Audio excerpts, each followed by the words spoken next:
With Eric again, right now. Hello, everyone.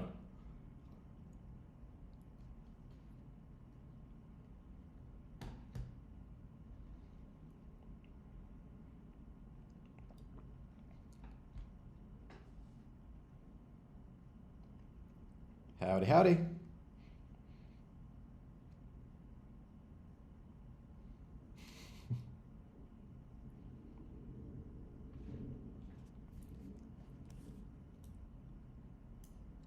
All right, what's new, folks? How's life? How's the past few weeks been? I'm actually I was trying to get a new build pushed before I started today, but ran into some errors. But looks like maybe random network errors. So give me 1 second. I'm gonna get this build continuing to go.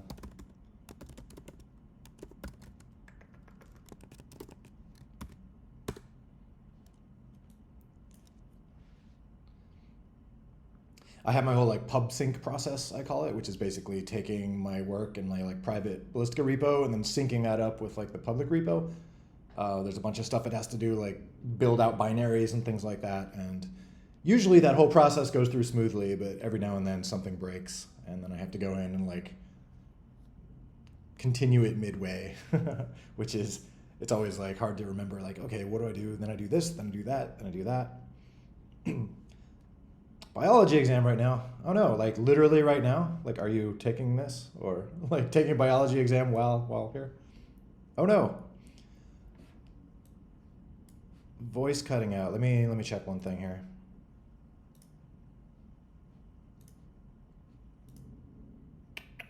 Okay, now I should be.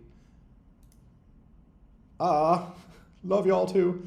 Is everyone else hear me okay?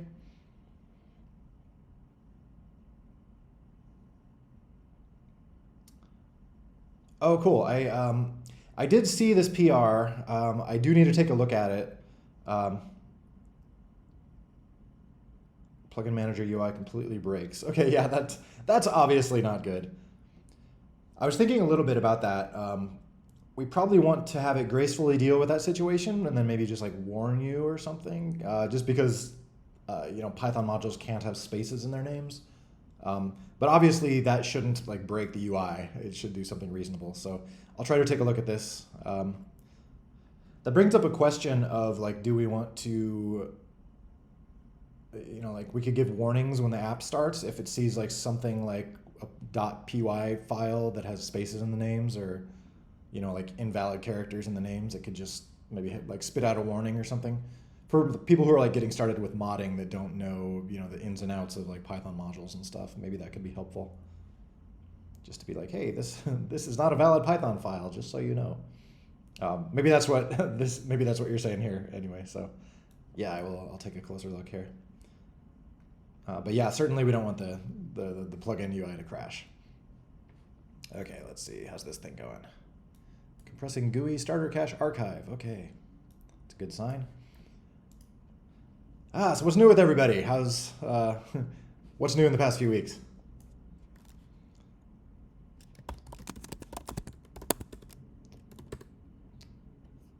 All right, don't mind. Finish setting this up.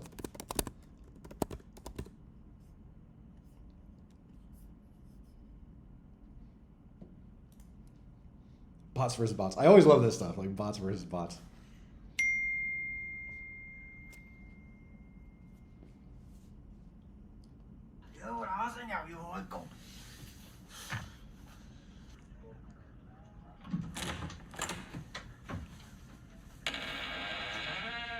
Whoa, it's like a whole thing.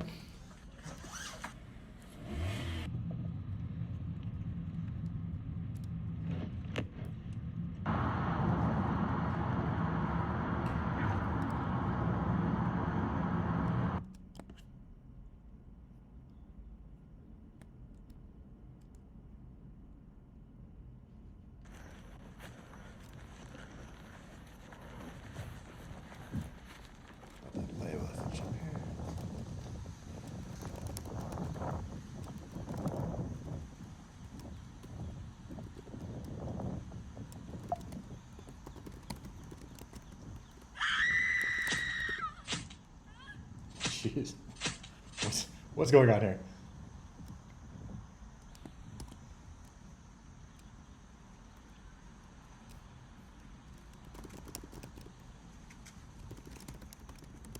A few moments later.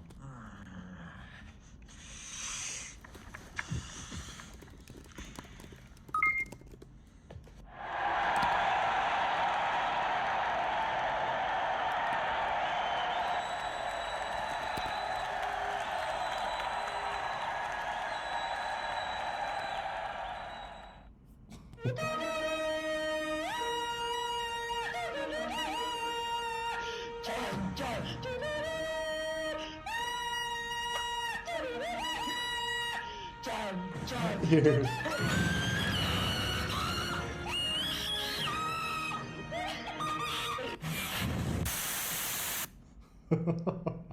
Oh boy. Oh boy. Well, thank you for that. Whoa, that was interesting.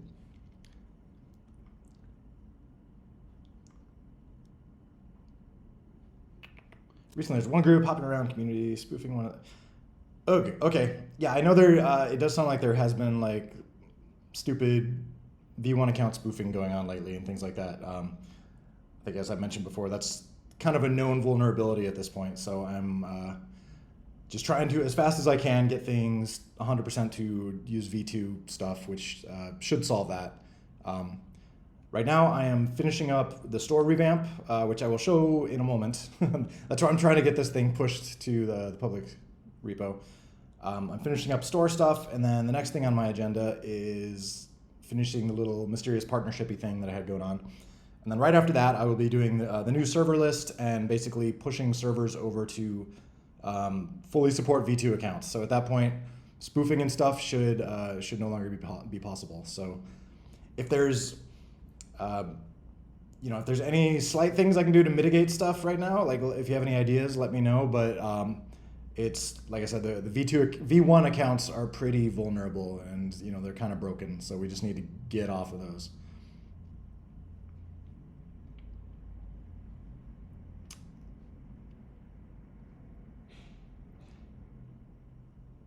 Yeah, it does seem like they're spoofing V2 accounts, but they're not actually. They're spoofing the V1 portion of a V2 account. I know that sounds silly. When you sign into a server right now with a V2 account, you're actually signing in with a V1 account that's part of your V2 account, if that makes any sense. It's like for backwards compatibility. Basically, a V2 account consists of like the actual V2 account, but then it also has a V1 account that it makes that's like part of itself. And so you can spoof the V1 part of a V2 account, if that makes sense. But once servers are only looking at the V2 side, once they ignore that old like PB ID, like old stuff, at that point it should no longer be possible to spoof things. Unless there's vulnerabilities with the V2 stuff that I'm not aware of, but I feel like I'm doing the security pretty correctly with V2 accounts, unlike V1. So I think that should be pretty secure once. But that requires us to move all the servers and whatnot to use V2 accounts only, which currently they're not. So I hope that makes sense. Sorry for the random techno mumbo jumbo, but sorry for spoofing and all that. I'm looking forward to us putting that all behind us. V1 has been a very unstable thorn in my side for quite a while now. Okay, let me see if this went through real quick. What am I doing?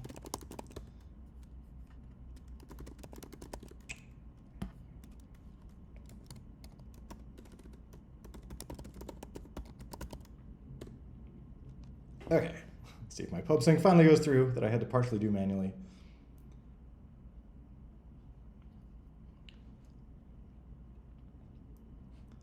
Okay, that worked, which should mean that we have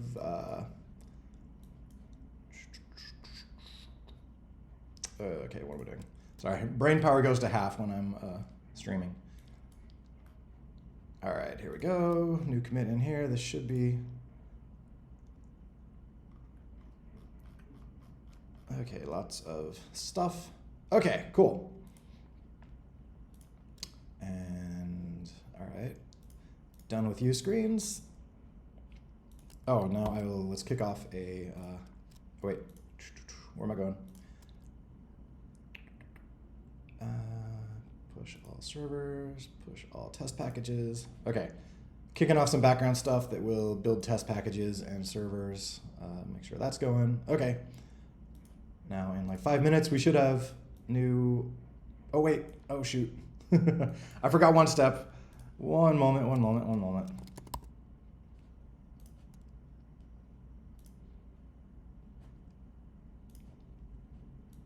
Whenever PubSync breaks, like I always have to, there's one step I always forget to do, which is to bless things. Blessing is basically like, it does some magical stuff and stores some hashes and things like that. It makes it so like tournaments and stuff work. Otherwise someone could like hack around with the build and muck with tournament score mechanisms and whatever, and like it would just be chaos. More chaos than it already is. So I have that like blessing mechanism, which it's like it kind of allows that build to participate in tournaments. And if I try to like push out test builds before I do that, it will error at me. So that's probably what will happen since I did it wrong.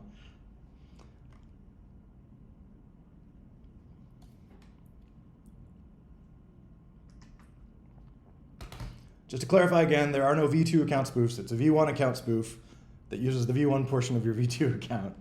Again, not that it matters to people or anything like that, but once we get migrated to actual V2 accounts, I mean, like they are actual V2 accounts, but once servers are looking at only the V2 portion of it, spoofs should go away.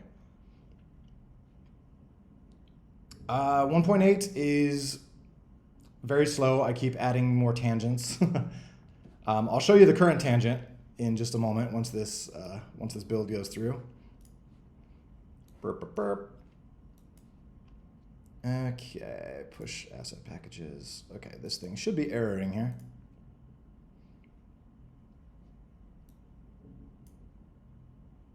Actually, I'll just let it. It might not error actually if I did it in time. We'll see what happens.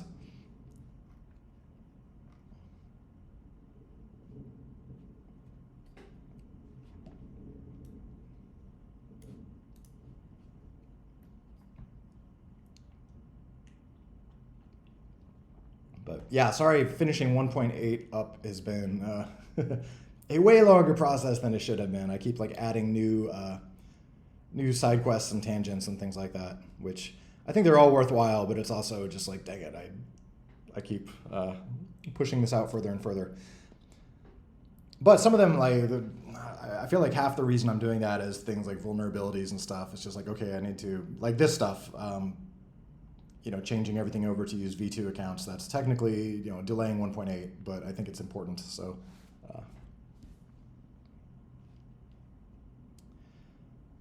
basically unplayable. Any workaround? I'm trying to think if there's some. Yeah. I'm trying to think if there'd be like some hacky authorization thing you could do, or maybe something I could do to. I could see if there's something simple I can do to kind of like verify an account using the V2 side of things. I'll try to give it a little thought here. I mean, there might be some stopgap thing. The problem with stopgap things are, like adding a hacky little, sort of way to verify things is that it's going to delay the real fix. But I totally understand too if it's getting to the point where you just can't trust people's IDs anymore. That sucks.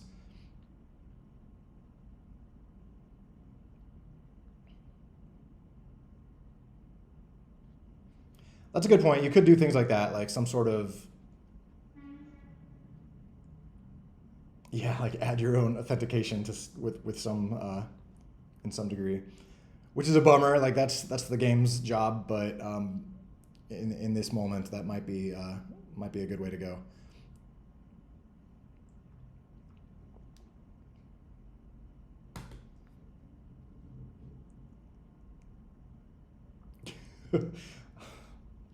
Yeah, I hope it's okay. I used if that was your stuff, I used that in in the thumbnail for the last copy of Eric.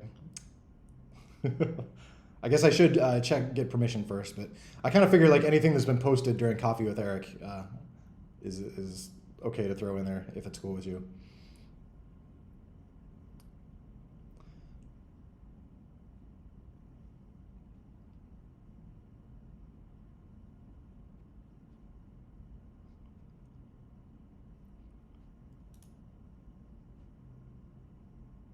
What is this?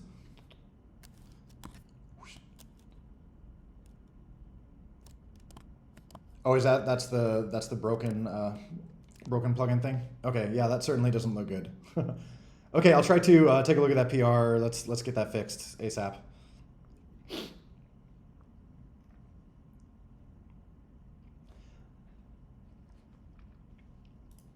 Okay, that's gone through. Let's see, our new build's out. Not that I have to wait for builds. I'm just... Oh, okay, there we go. It errored. Great. I mean, not great, but like that's kind of what I expected. It wasn't blessed, so it should error. Okay, now it is blessed. Let's push it through again.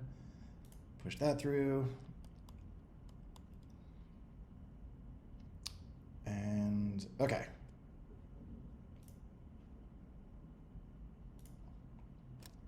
Okay, theoretically that should go through.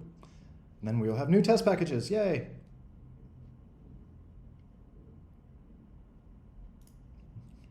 What's happening?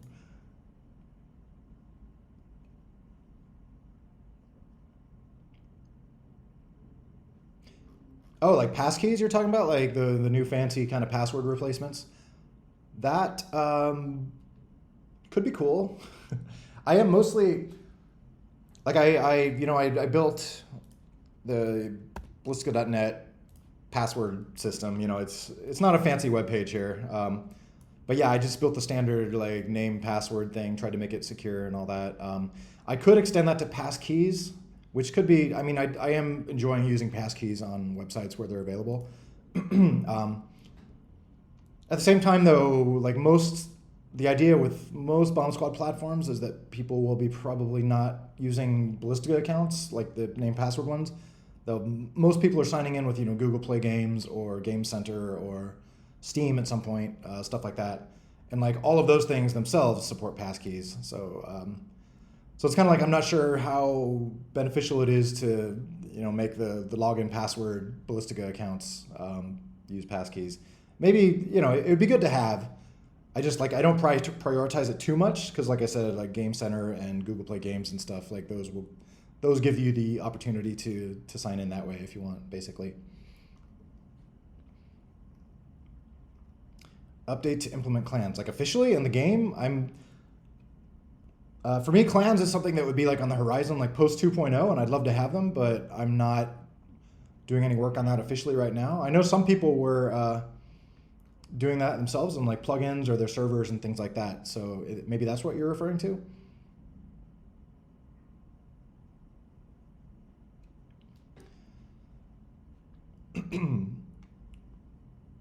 I mean, right now, the spoofing that's happening, it shouldn't have anything to do. People aren't actually logging in with your account. I think they're just faking your account credentials, which right now it's to spoof with the V1 account. Basically, you just steal one's like UUID, and then you can just inject that into messages you send to a server, and then it will think you are that person. It's not a matter of like, they don't actually steal your password or, you know, anything like that, if that makes sense.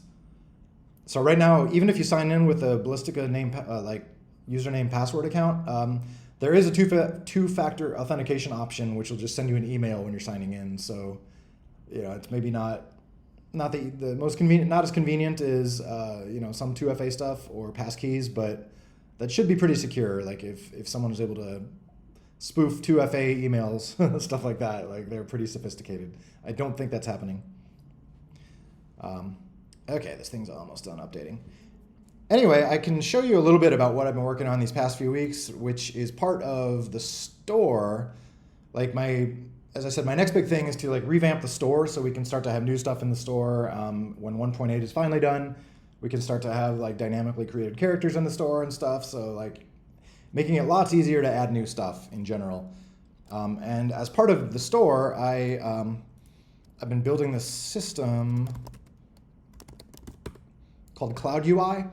So if you're watching GitHub, you've probably seen a lot of commits about Cloud UI. So I'll show what that is a little bit now. So the store is all going to be built on this thing called the Cloud UI, which is it's basically like a simple like web page in a way, like HTML.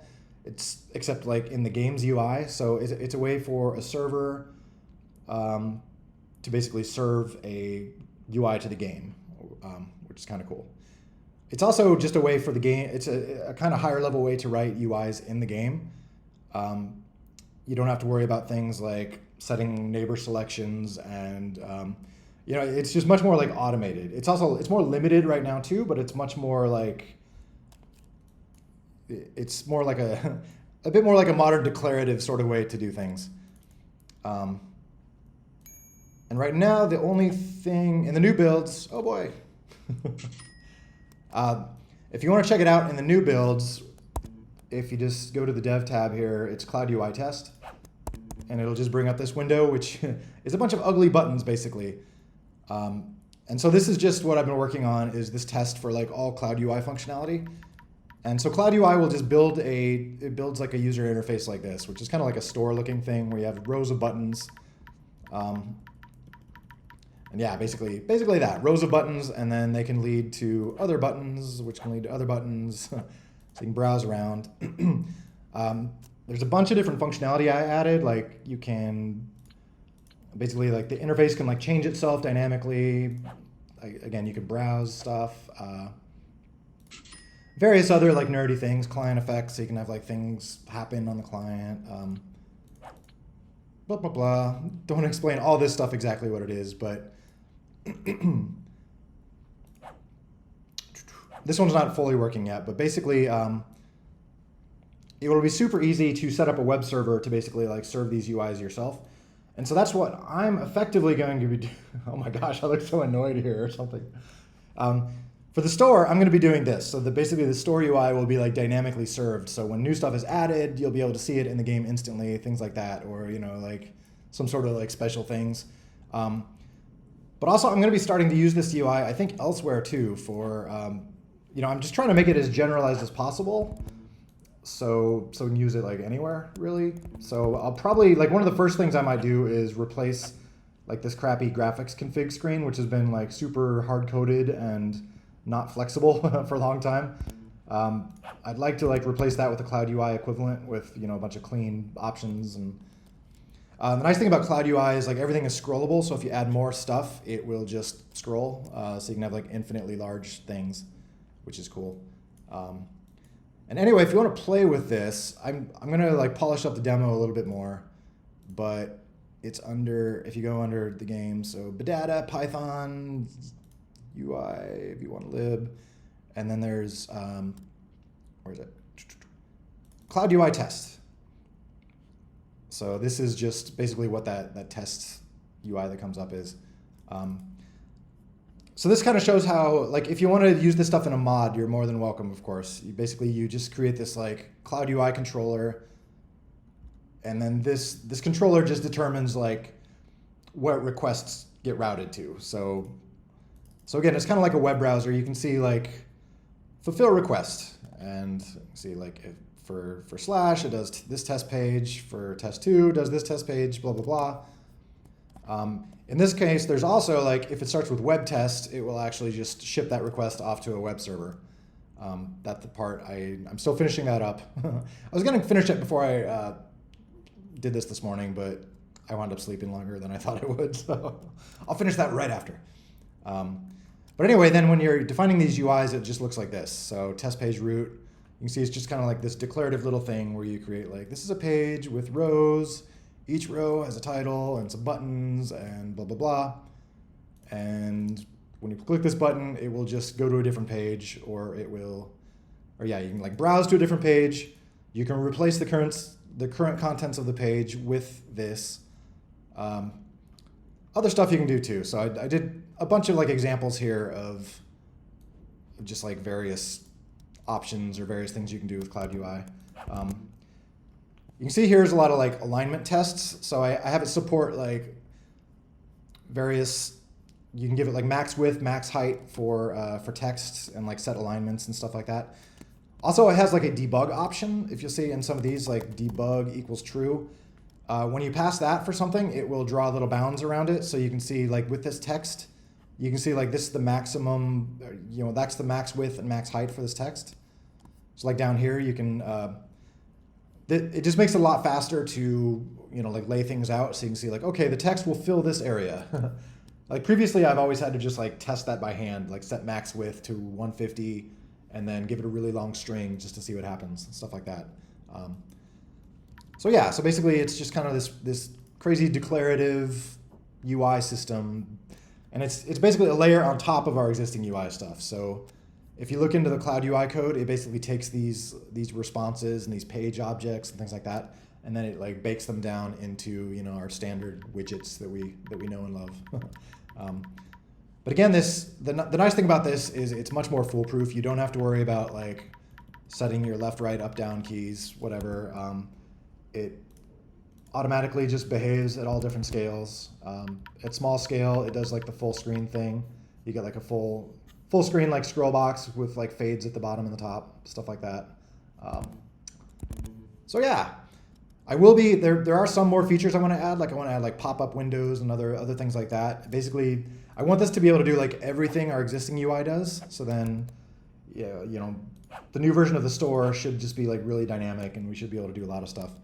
Also, that should be able to replace things like the tournament screens and stuff like that. So this should give us more flexibility there. So like when you click on a tournament, it could like take you to a new page with like the full stats and like scrollable stuff, and yeah. So anyway, very excited about this. Yeah. So that's what I've been working on. I'll be wrapping that up and getting the new store out. I'm hoping within the next few days, because basically done with Cloud UI. Now I just need to implement the store.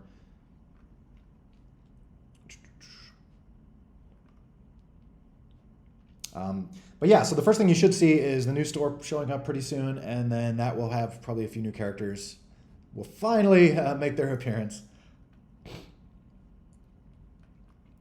The what? Detective Conan opening. 7? What? Oh no, I have not.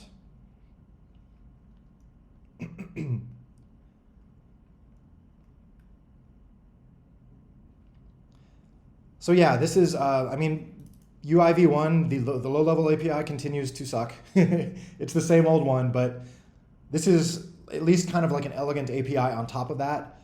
What I've been thinking is if I can expand Cloud UI and kind of start using that everywhere, then we can write like a more elegant low-level API to replace UI v1 that also implements Cloud UI.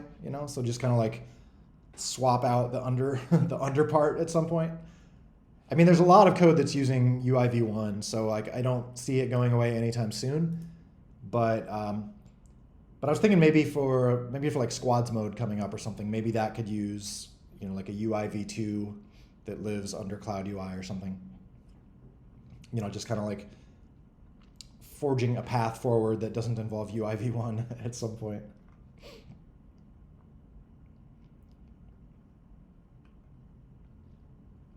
So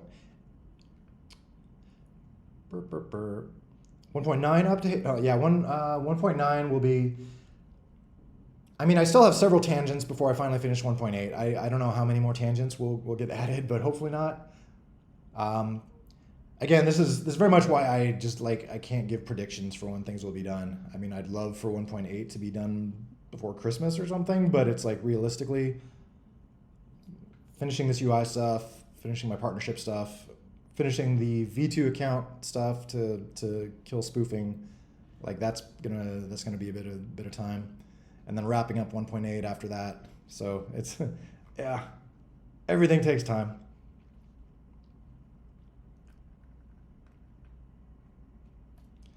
But anyway, I'm super excited about this Cloud UI stuff. I'm trying to think of like a fun way to expose that to in the game. Because like I said, basically it is able to talk to a web server. So we could have things like I'm thinking maybe in the new like public server screen, like maybe when you click on a server, maybe it would just go to like a Cloud UI page for your server that you could totally customize. Trying trying to think like uses for that. You know, something where like before people jump in your server, they could like see who's, get a quick overview of the top scores or whatever. Essentially, like it would sort of replace what we have there now, which is you can just have like a website link for your server. But if instead we were able to have something where there's just a fully interactive UI for your server, like that could be kind of cool. You could still have a website link if you wanted, but then maybe you could have options just for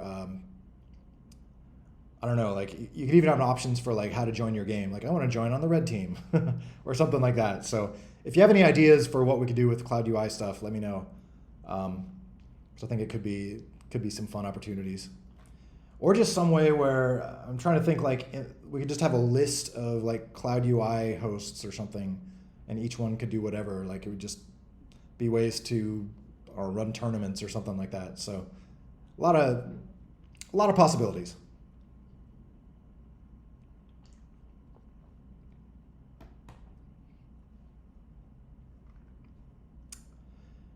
Chat media updated 1.8? Probably not. That hasn't been like on my radar. There is the kind of somewhat outstanding thing of integration with Discord. I don't know if that would like make it easier to do better chat stuff. But yeah, I could look into that. I'm not sure when the Discord stuff will land either. That's yet another tangent. The code is like in there and working. It just needs to be like polished up and made official. And then we'll have like official Discord login, maybe voice chat, whatever that comes along with.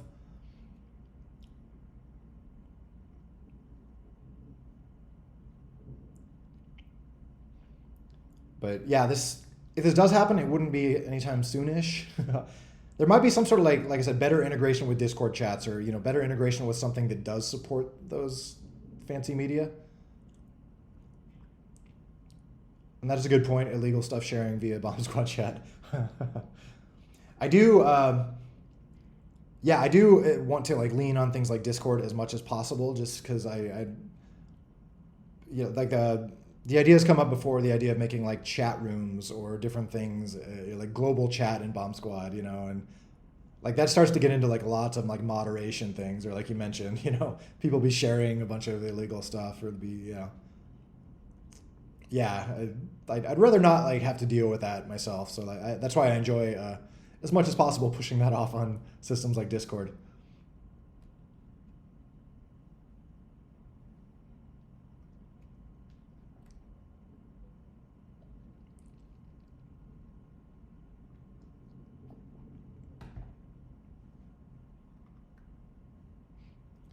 Yeah, this topic's come up, like voice chat. Some people don't want it, some people do. I don't know where I would fall with that. Honestly, I've never used like in-game voice chat personally.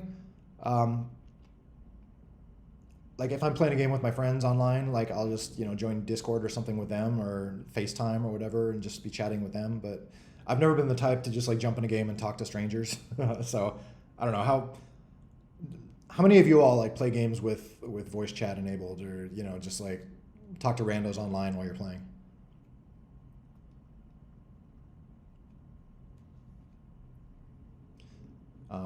But anyway, so in a way though, I kind of feel like it could be cool to have voice chat as an option for like your squad. Once squads mode is around, like invite a few friends, and if you're all able to talk over voice chat like within the game, the same way that you would just like on Discord or something, or FaceTime or whatever else, like that could be a nice option. I kind of wouldn't want to push it on people as the default or anything. Like I said, for me, it's kind of a turnoff if I jump in a game and then I'm just hearing a bunch of random voices of people I don't know. I'd rather like choose to do that. But maybe maybe that's how it could work, like a choice. If you want to like, hey, would you like to turn on voice chat with your squad?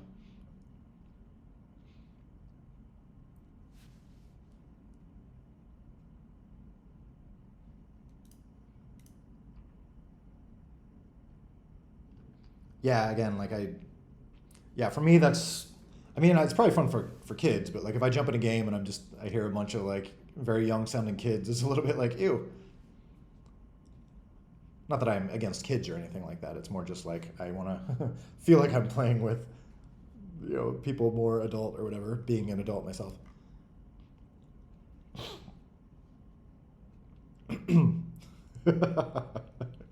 You fucking burp, burp, burp. Okay, so yeah, I'm hearing some of you share my feelings on voice chat. But again, I think it's a nice option, like an opt-in option, not a on by default option, in my opinion. So yeah, as long as me if I as a player don't jump into the game and automatically hear little kid voices, like that's cool. If it's something where I jump in the game, invite a few friends, and press a button, and now I can talk to my friends, like I'm okay with that.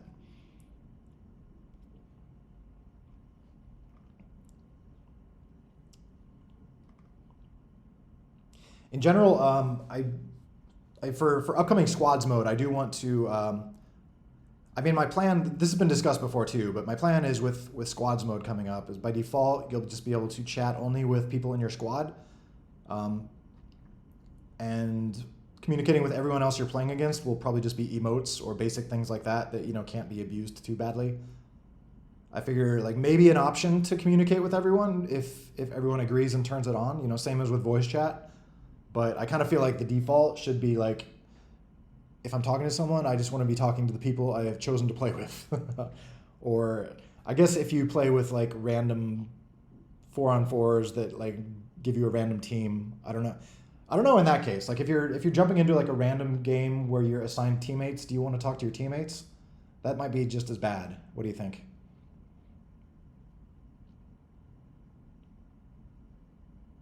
If they're not kids. That's true, but like the game, like I don't know if the game can determine that necessarily, or even sometimes there are like adults that behave like kids. So,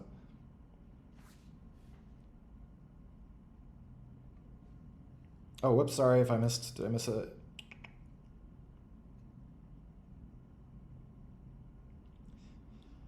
Oh yeah, yeah.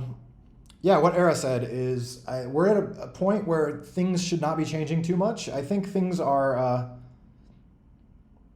I mean, there's enough modding going on, and I've gotten in trouble enough times for breaking things for people that I've mostly tried to be stable with APIs and things like that nowadays. For the next, like the big thing that breaks mods is when I bump what's called API version. So the game loads mods that match its API version. So that when I make changes to the game, like substantial changes, I increment that, and then that requires all mods to be updated before they will load again. And that has been kind of a big thorn in people's sides, because then anytime I do that, then it like destroys the entire mod ecosystem for like a month. But if you haven't noticed, I put this out a week or two ago, or at some point, talking about upcoming API version changes. And so it's going to be much more graceful for the next one. I don't even know when the next one will be, but I plan to basically have like overlapping API versions. So if you're writing a mod for the current API, which is 9, once API 10 is out, API 9 mods will still continue to work. So the game, for a while, there'll be like this period where 9 and 10 both work. It'll just give you a warning if you're loading a 9 mod. It'll be like, please update your mod. But you'll have a lot of time to update it. And then at some point, 9 will get cut off. And then 10 will be like the only thing. And then for a while, there'll be like 10 and 11 will be overlapping. So it's kind of like this grace period that will happen. So if you're writing a mod now for API 9, you'll have plenty of warning for when you need to update anything. It won't just one day stop working like it would in the past when I would bump API versions. But in general, yeah, I'm trying to keep things more stable with. So any API version changes will be listed here, like upcoming ones. Like this stuff, the few things here right now, like these are changes that will happen when API 9 gets dropped at some point. Again, I don't have any immediate plans for that. But all this stuff still works right now. It's like deprecated. And so that'll probably be a while. Like again, I don't have any like pressing need to put out API 10. And then aside from that, in recent years, the game's been split into this whole like feature set system. So what that means is if you go into like the scripts and stuff, that's what all these things are, like BA Base, BA Classic, BA Plus, BA Scene V1. Like this is basically the gameplay. This is more gameplay stuff. So this is current versions of the gameplay. This is the current like low-level UI. And the neat thing with splitting it into these feature sets is like when I want to make major changes, I will just add a new one. So there'll be BA-Steen v2 or BAUI v2, which also means I won't have to touch BAUI v1. So that should also be a pretty, hopefully, graceful way to work. So if you want to make a mod against BAUI v1, it should continue working, hopefully, until BAUI v1 is someday deprecated, which that won't be for a long time, if ever. So anyway, yeah, long story long is I think it's a decent time to get into modding. The only downside is I feel like the documentation, I mean, well, I take that back. Documentation isn't terrible. The new docs page, the API docs is pretty decent. So if you go to the Ballistica Web Portal docs, latest version, like this whole like Sphinx generated docs page, I do a decent job with like writing docs for new functionality and things like that. So this is a good overview of any questions you have about particular API things. Just come check this out. So yeah, the one thing I would say, at least from my end, that is lacking a little bit right now is there's not too many good like tutorials about like here's how to write a mod, here's how to get started with modding. I had some like really old ones from like the 1.4 days, but those are mostly out of date, and you know some of them still apply a little bit, but yeah, that's the one situation that I would like to improve.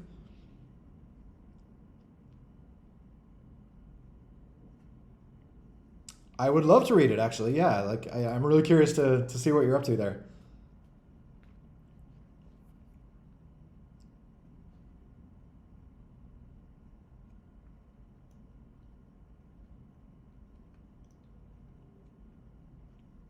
Oh yeah, Battle Royale mode.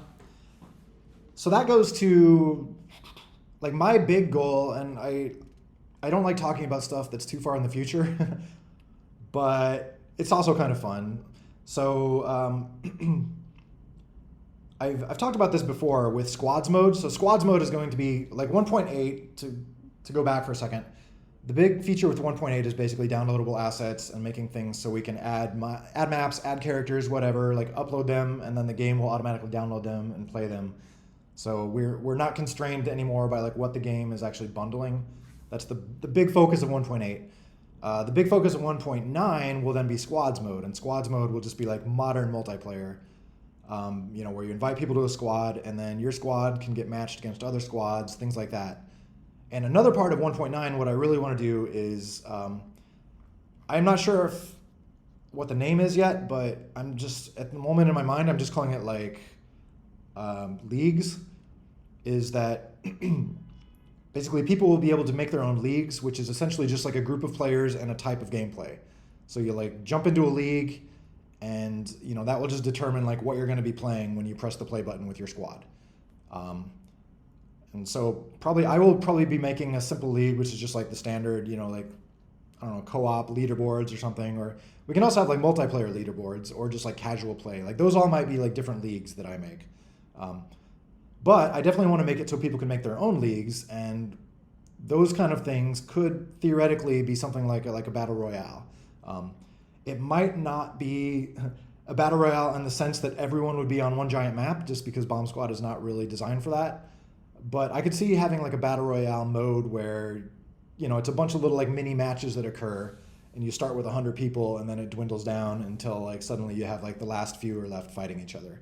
Even if it's like individual rounds or, some sort of magic that like makes it so like this happens in like, small groups. But I would love for like a league to be able to implement something like that. Like that's my overall goal.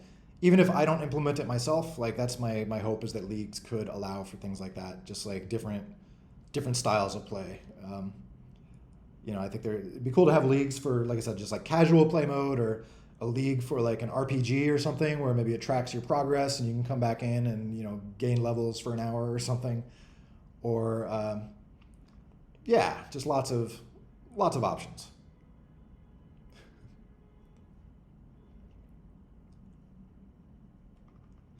It would be great to get the game to support more players in a single server. At some point it becomes like ridiculous though, just because like with the current style where like everybody is on screen, which is a design decision so that the game works on like TVs and stuff. But if you have like 100 players on a single screen, it's some like that's just not going to work. I mean, unless it's like a very specific, I don't know, somehow if everyone is spread out and like it's a very slow paced game or something. But like the current gameplay style, I feel like for me, and even like 8 players feels crowded a lot of times. I feel like trying to push it beyond that. I guess if you had specific maps and you're kind of really gearing it towards that, like maybe you could push things a little farther. But yeah. But also there's technical constraints too. Like right now, the game sends a lot of data to every player that's connected, and like more data than it needs to. It sends like a bunch of like physics refresh packets, which contain a lot of like transform matrices and all this nerdy stuff. And so for every player that joins, it scales to where now it has to send like even more physics stuff to even more players. So at some point, if you get up to like 100 players, you're sending a crap load of data to a crap load of people. And so I feel like that's it's just going to put a crazy amount of stress on a server. So I mean, I guess it's always going to scale that way to a degree. It's just I just need to make it send less data so that it just can scale farther, I guess.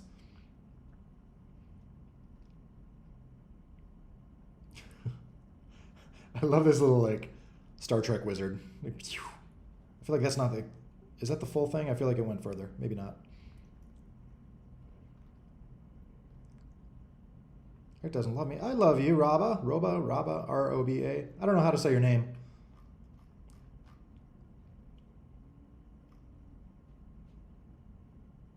Oh no! What? I love how we've named it. All right, what did I miss? Hit me.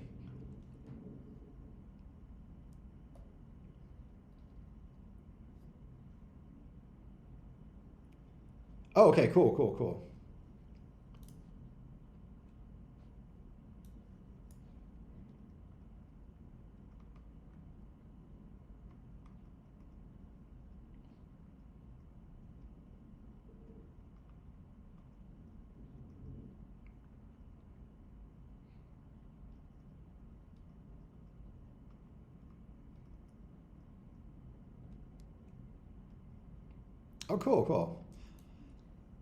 So I'll read through this more thoroughly. Well, I guess there's not too much to read through.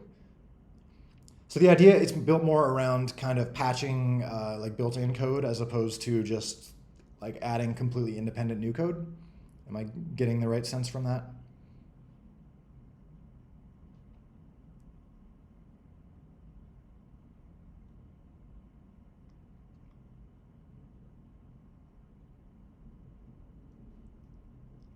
Cool.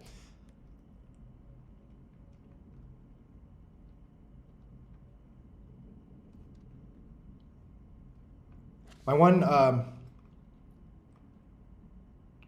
sure the answer is probably here. My one question is like, is there a good system like if something breaks to like get back to a vanilla setup? It might just be like uninstall and reinstall the game or something like that. But I know that's always been at the back of my mind with plugins and mods and things like that. Is like you're gonna wind up with a mod that just crashes or errors out or something like that. Is there an easy, predictable way to like recover when that happens? Like that's always kind of the scary thing if you're modifying, like the built-in files or things like that.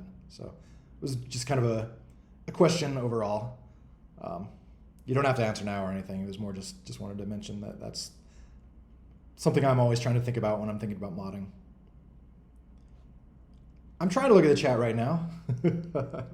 I'm always like multitasking in some way or poorly. PC players want Bomb Squad on Steam. I want Bomb Squad on Steam as well.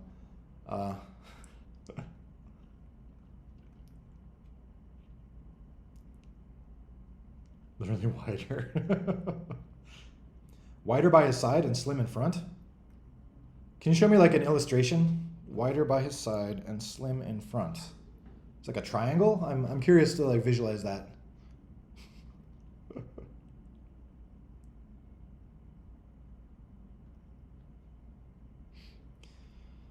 But anyway, yeah, that goes back to why I'm very excited about the new store, is just the ability to have new stuff like that, or just goofy variations on existing characters. Bernard wearing a leotard or something,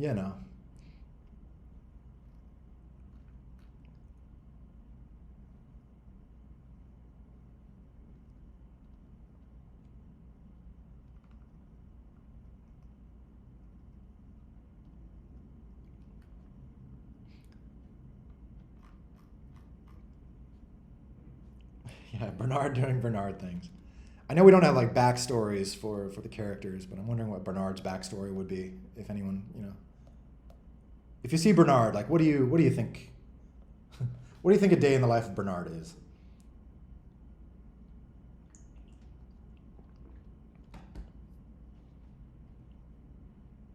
Because he's a bear, so I mean he does bear things, but he's wearing like a bow tie, so he's doing like fancy bear things, or maybe he like works in an office. I don't know. Like what is? Oh, Bomb Squad. Someone has made like a chess mod for Bomb Squad, right? Or a chess game of some sort. Cool. I thought so. Just checking. And see, that'd be another use of like leagues. Is like, it'd be great to have like a chess league. Like you scroll through the list of leagues, be like Bomb Squad Chess League. You just press it and you hit like play, and it'll just like match you against, I don't know, some other random person that wants to play chess. Or that'll be interesting. I'm trying to think for like leagues and stuff. If you're making like, if you're trying to get a league off the ground, I'm wondering if it will be good to like make it very easy to support like bot players or something. Like if you're wanting to play a particular, like I want to play like random play mode, and it's like 3 a.m. and like there's not too many people online, and you hit play. Like, should it just like look for other squads for 30 seconds? Then if not, like drop you into a game with bots. Like I'm curious, curious how that'll need to go. Because I'd want to do something where like you can make a new league or make a new, gameplay style that maybe no one's heard of, and probably won't have a lot of players at first. But it'd be great to like have a fallback so that you had that opportunity to like build up some players in that league or whatever. So it just gets me thinking about, yeah, like bots and things like that.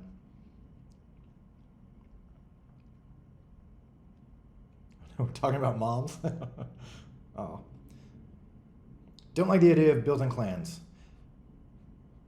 Curious why. I mean, built-in clans is not something on my schedule or anything, but yeah, like, do you feel like clans ruin a game? Like, what are your thoughts?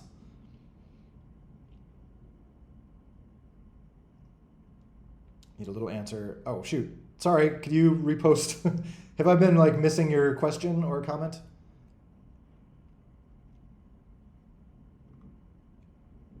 Happy to give an answer. I'm bad at noticing things. Yeah, what do you want answered? Way to phrase it well.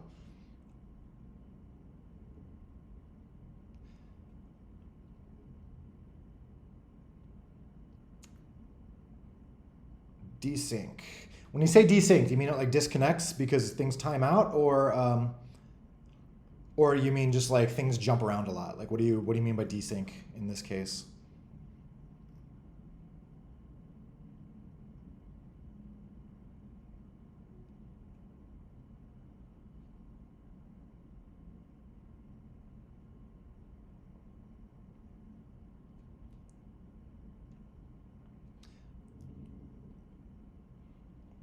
Yeah, I would agree that like, Battle Royale is not. I wouldn't like re-engineer all of Bomb Squad to be about Battle Royale. It's more just like I don't know. I could see a big like last man standing tournament kind of thing being fun. I don't know if that qualifies as like Battle Royale, but like similar concept, where it's just like a big pool of players that slowly dwindles down to like the last few. I don't know if you can call that a Battle Royale. I feel like Battle Royale is also about like everyone being on a map and like coming together. Is like how would you define Battle Royale? Is it more about like a bunch of players shrinking down to a few players, or is it more about like everyone being on one map at once? Because that part I don't think would really fit Bomb Squad unless we made some big changes.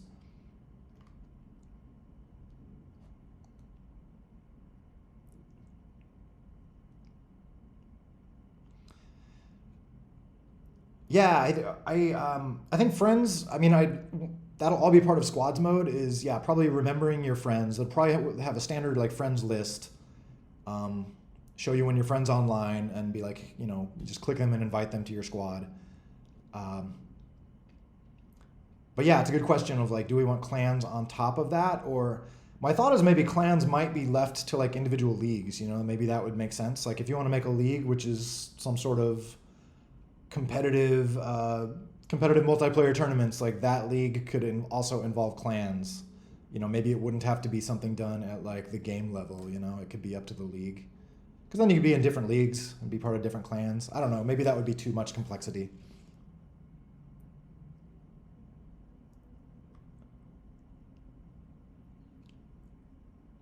Why this guy instead of Zoe and Spaz?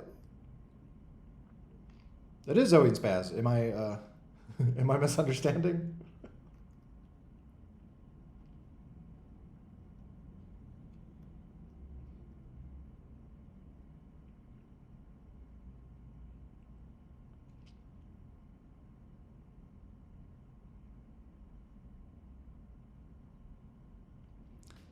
Yeah, in general, I mean, yeah, there are definitely. I've spoken about this before. I need to at some point. I'm hoping during 1.9 I can maybe address this. Yeah, getting client prediction in there, just revamping the network stuff so it's not sending as much data. Right now, the game is just very inefficient with how much data it sends, which I'm sure that puts too much stress on some people's like mobile connections, which probably makes things worse. It's Oh, that's your character cosplaying as them. Oh no. Oh no. I did not realize that. This is shameful now. I thought it was just like a cute variation of Spaz and Zoe. That was my intention because that was the topic that came up last time. It was like, are Spaz and Zoe a thing? But now this is added some complexity because if it's a character cosplaying as them, oh geez, this is a scandal.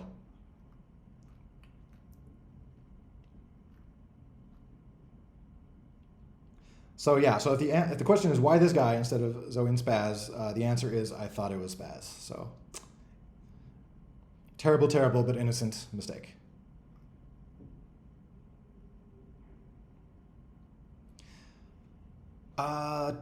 So tick rate is 120, like the actual simulation of the game on servers at least in regular speed mode is 120.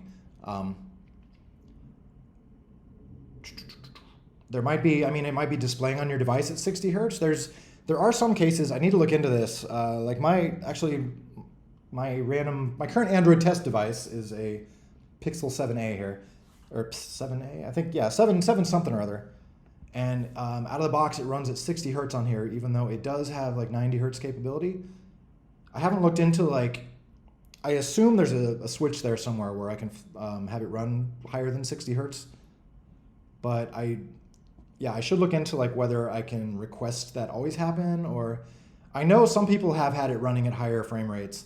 How have you guys, like, what has your guys' experience been on Android? Have you, do you run the game at more than 60 hertz? Like, is there a way to tell Android to do that? Is it vary per phone? Like, I'm not actually 100% sure. I'm basically telling Android to like, send me frames, like tell me when to render. It's up to you, Android. So, the game itself can run at any frame rate. The physics tick rate is 120. Unless you're in epic mode, then it's like, 60 or something because it's running slow.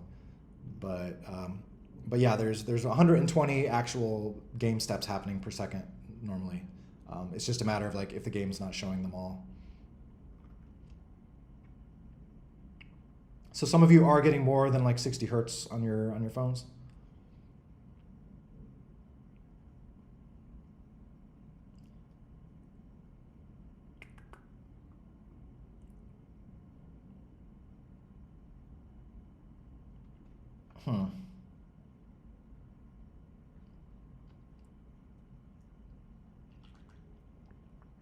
I mean, honestly, for a lot of phones, like the default of 60 is probably good. Running at 120, it's going to burn more battery and things like that, or your phone will probably heat up more, which might cause it to like display slower anyway.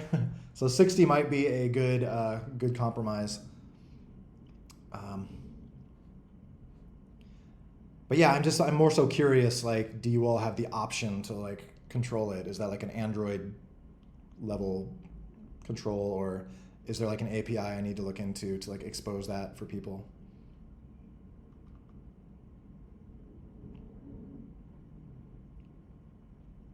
Favorites music channel? What do you mean by that? Describe favorites music channel.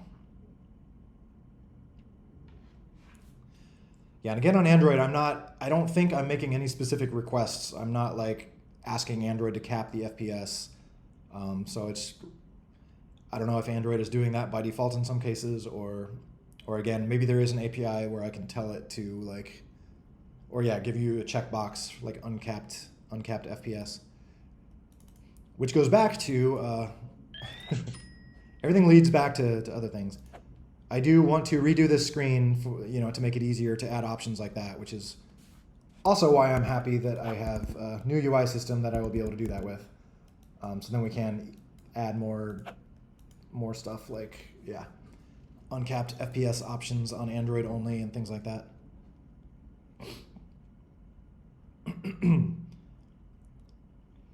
Okay, well, this might be a good question for the mods here if this is about like a Discord music channel.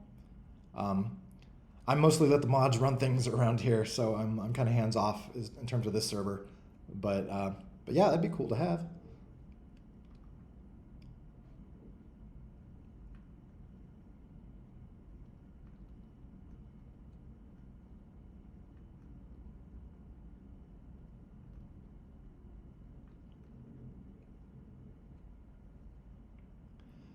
Oh, does the game send nodes data as, well, no, the game sends like node data as it's like low level, just binary messages. So it's not JSON or anything like high level like that.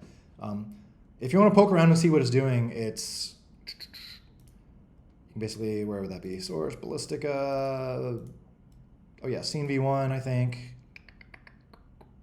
That would probably be connection. Like this is mostly like sending data back and forth. Yeah, this stuff is a little bit of like a mysterious spaghetti code from days of yore. I'm trying to remember. Or if, yeah, if you dig into just like this stuff or the node system, at some point you'll see like when you set an attribute on a node, it will also like send that out to the server as like 2 bytes, or or not 2 bytes, but a varying amount of things. But yeah, if you pour through this, you'll just see various things about sending messages that here and there, and you'll see they're all like low level C++ binary, this and that. Yeah, like when we get a scene packet handshake, then yeah, like looking at this, well, okay, it does send a few JSON things. So for like negotiating things, it sends. Yeah, we make a JSON dict. Yeah, I love how I just said, no, it's not JSON. And then I point to this like, oh, send JSON. But this is for like handshaking, which is only at the very beginning. But like during actual gameplay, most of the stuff it's sending is, yeah, just like very specific little chunks of memory. Let's see if I can. Most of these are like high level messages. What am I looking for?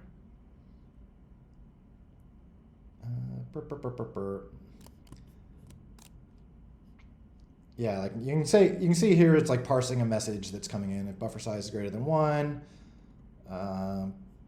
copy memory into that buffer, create this, yeah, do some string magic, whatever. So it's just like getting like, oh, this is a raw string coming in the buffer, whatever. There should be a lot of cases where it just sends things like, I must be. I'm blanking right now on like where node messages go out, because in those cases it's like, okay, if you change an attribute that's a float, it will literally send that out as like a 16 or 32-bit float value with like a message prefix, stuff like that. So it's, like I said, not JSON, just very low level stuff. There's a lot of these packets coming through, so I don't know if doing that through JSON would add probably too much overhead. Probably for Scene V2 or like future protocols, there will probably be more things that are JSON just because it's more flexible, but still like low level things. Like I would expect like node like set adders and various other like scene commands. Those will always probably translate down into like as small of messages as possible. Like 1 byte type prefix followed by like 1 byte for a Boolean value or something like that, or even less maybe.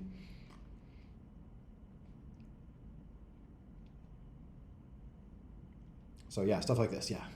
Node index, argument key index, and value. Yeah, it's On top of that, I think there's a level of compression after all that applies. So it takes whatever it's going to be sending out and then runs that through like Huffman compression, make things a little bit smaller.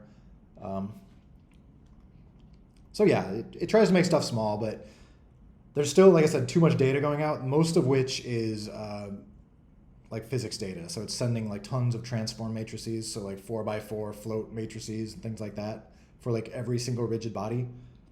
And if you look at a character, it's like every little piece of the character is made up of a different rigid body. So that's like a lot of matrices going out for a lot of bodies pretty often. So I have some, my thoughts on this have been evolving for years on like how to do this better. I feel like I have a pretty good idea for Scene V2. Hopefully that'll come around maybe during 1.9. But I think I have a pretty good idea of how to like implement client prediction and also get bandwidth down, kind of kill two birds with one stone. So I won't get into that right now, but that's my that's my plan.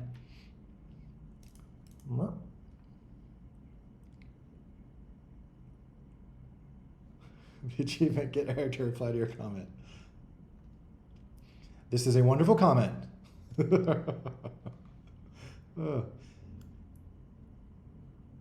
I do need to, this makes me think of another thing with leagues is I would love for leagues to be able to have their own achievements. I feel like that would just be cool. Like if you make a league, people can join your league, play in your league or whatever, and then get achievements that are specific to your league. So it's almost like a little self-contained game in itself. Our list of achievements in the game has been pretty like static forever. And what's going to happen is like everything in the game right now is going to be a single league. Like this is just called like Bomb Squad Classic League. So, all the existing achievements, everything, this is all effectively like one league. There'll probably be like an exit league button up here where then you'll go out and you'll be able to see all the other leagues you can join. But Bomb Squad Classic will essentially be one league in the new system. That's the plan anyway.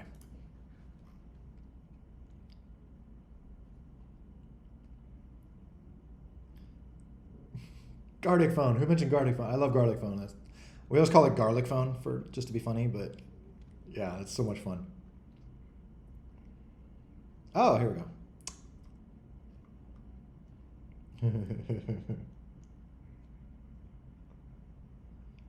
Custom assets for public servers. That will be. That's the headlining feature of 1.8. So I would like, in a way, like it would make sense for that to land at the same time as the new server list. So there's always a chance that will happen. Like maybe new server list and 1.8 will be like at the same time kind of thing. We'll see.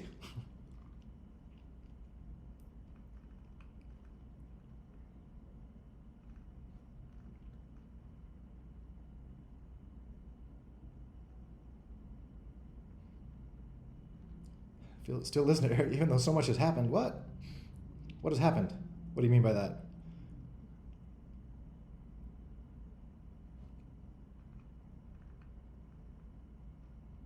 Oh, Salvatore. Nice.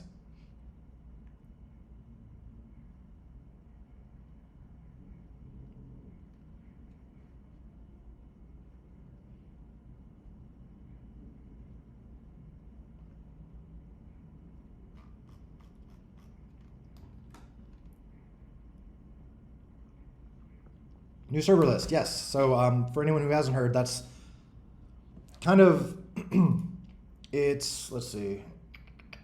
New store is number 1 on the agenda to finish. Number 2 is finishing my mysterious partnership thing.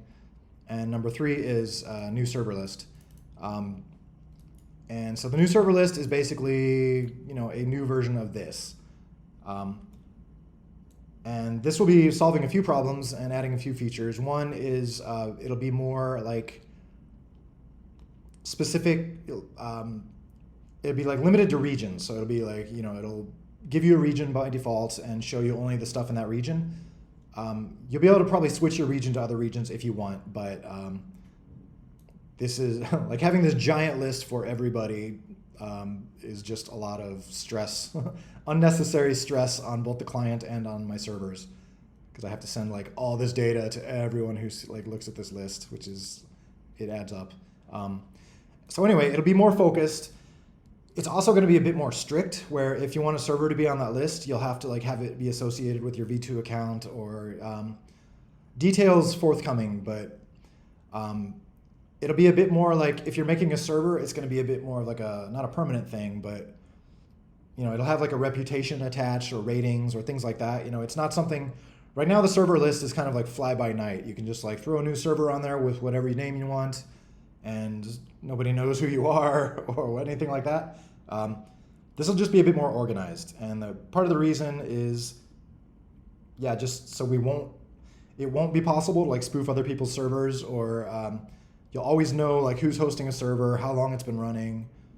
And there probably will be like ratings. I think that would be useful just for like, to get crappy servers at the bottom of the list.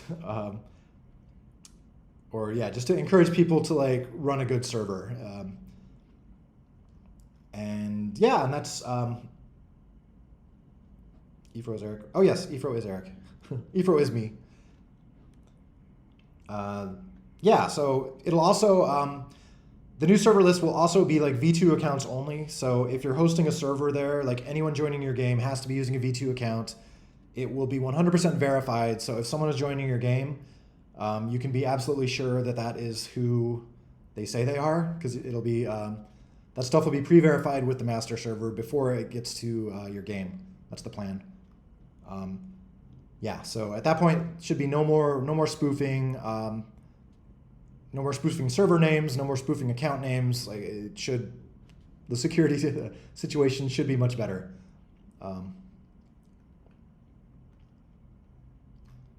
But yeah, I think there's also just cool stuff we can do with having servers be a bit more like persistent like that. Like I said, ratings is one thing. So it'd be great to have servers compete, right? You know, like if servers should be trying to be fun and inclusive and, you know, not toxic. And if you're being that way, you'll get better ratings and you'll show up closer to the top of the list. Like ping will probably still factor in, but it might be like a mix of ping and ratings. Like I feel like having more of a predictable order of servers, you know, would probably be good. Right now they jump around a lot sometimes if one happens to get a good or bad ping. Will be soccer in 1.8. I mean, there's some awesome soccer mods out there. But yeah, this should make it possible, like that. Look at that. That's cool. This should make it, 1.8 should make it possible to have those be kind of more official, or maybe not built-in official, but you know, available to everyone. So if you have a soccer server, someone should be able to join your server and just download your custom like soccer assets or whatever. That's the dream there. It should be possible.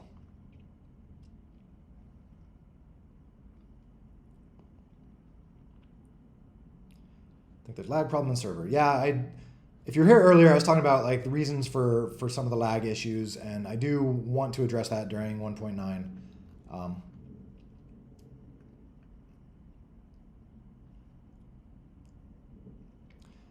I am curious. Yeah, we'll have to see how the ratings go. It might just be like on a.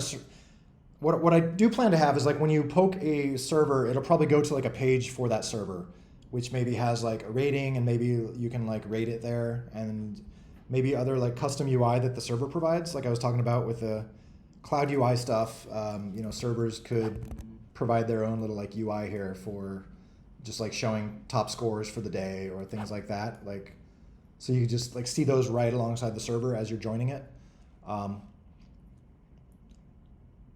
Or, you know, maybe they'd have like some interactive UI where like if it's some sort of server where you got to register your account, you know, maybe there's like a button to do that. That's another thing like the last thing I'm figuring out with this Cloud UI stuff is this web-get, web-post thing. Right now it's not fully wired up, but basically poking this button will then send a web request to some random web server, and then it will get back a UI in response. I also want to wire that up so that it sends your account in a secure way. So if your web server gets a request, it'll have like a token with it, and you can send that token to the master server, and it will verify like who that player is. So then you can basically, if you want to make a UI like this using Cloud UI, you can kind of verify who someone is and show them, like you could show them their stats on your server or whatever. And that would be going through V2 stuff, so it'd be perfectly secure. So yeah, I think that'd be neat. Basically, just being able to like define your own little UI based on who is playing, show them their stats, or give them some sort of configuration options. Also, if they're like the owner of the server, you could just show them like server config stuff like right in that UI, just like a button for like, oh, restart the game or change the map or whatever. So lots of fun options there.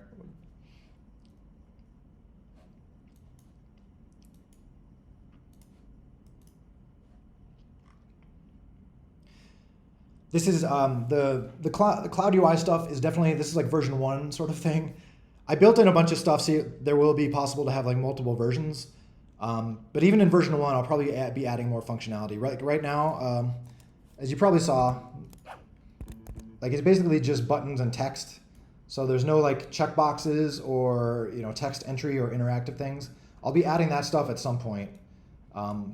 Also, maybe different layouts slightly. Like I might have some sort of like horizontal scroll box or something. Right now, everything is basically kind of this like store style UI where it's just you can create like rows with arbitrary things in it next to each other.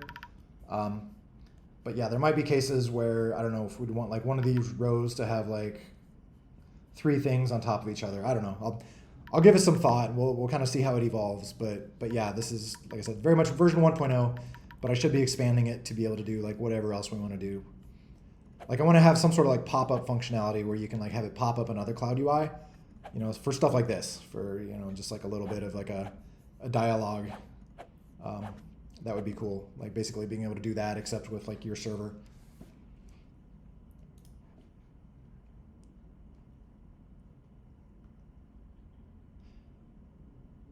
Share tickets with other accounts. That is probably something I would either have to be very restricted with or disallow, just because that gets into like funny legal weirdness. Maybe not tickets, actually. Tickets might be better, but like sharing tokens with other accounts, because tokens are basically interchangeable with real money, if you're not careful with that, like there's like laws that come into play in terms of, because then your game could be used for like money laundering or things like that, or people could like pay each other in tokens, which are effectively real money, or maybe like if it was possible to, or yeah, then people could be like selling tokens. I don't know. It brings in lots of like extra legal burdens if you're able to like give currency to each other. So if that is ever possible, it'll probably be very restricted. Just have to be very careful with like the legal sides of things. But it's interesting to like read about. Interesting to see games too, like Diablo 3, I remember had a big like real money auction system built in. But then they took that out eventually because I think it just led to like some weird kind of not toxic behavior, but just kind of like, yeah, I think it like diluted some of the fun of the game or something. It just turned into like this weird commercial, like people just farming stuff in the most efficient way possible just so they could sell it. And, it wasn't like, it seemed like for whatever reason they got rid of that at some point. So it seems like anything that can lead to like buying and selling of stuff in like the real world is, yeah, seems you got to be careful with it.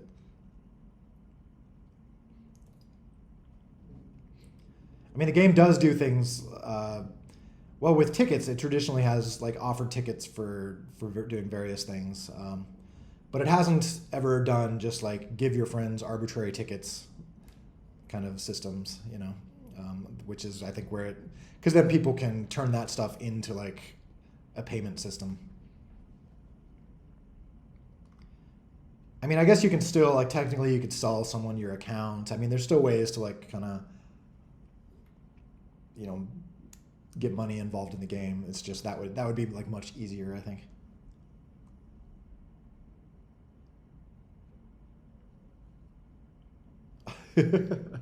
Should be.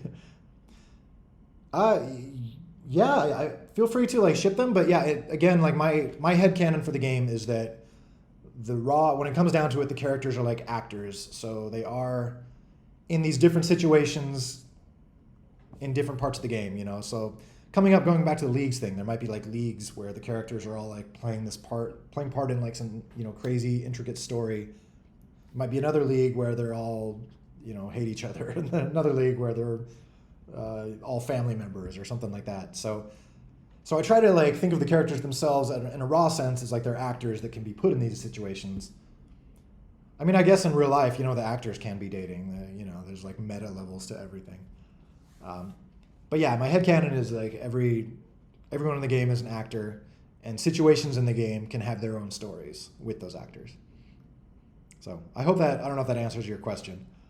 So if you're talking about shipping them as like within, yeah, I guess we just need to like come up with a context. Like, because we don't, like right now there's not like leagues, or there's not really any like, oh, this mode or this mode where the story is this.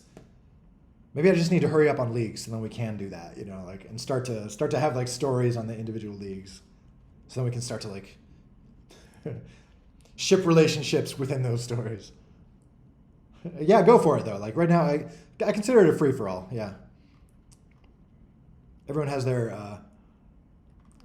kind of like ideas about certain characters. They're like, oh, this person is. It's funny to see like nicknames characters come up with and things like that. Based on what people assume their personalities are, or things like that. So I don't know. It's fun. Guess there should be a permanent global server from your side also. I mean, there are.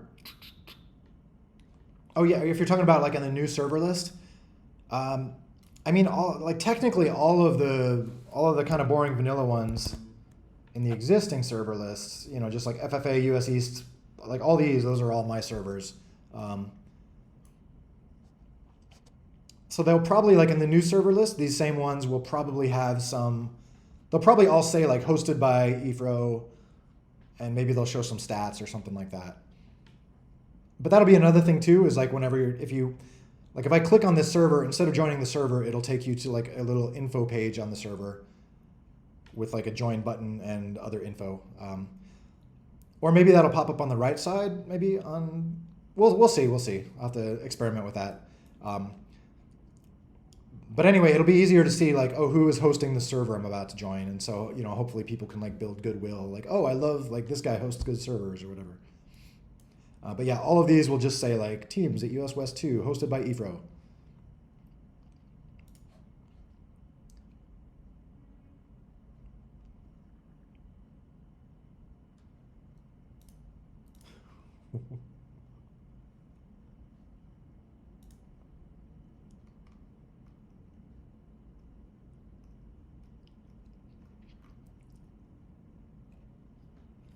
Maybe we should have, yeah, I'm curious, like we should have like an official,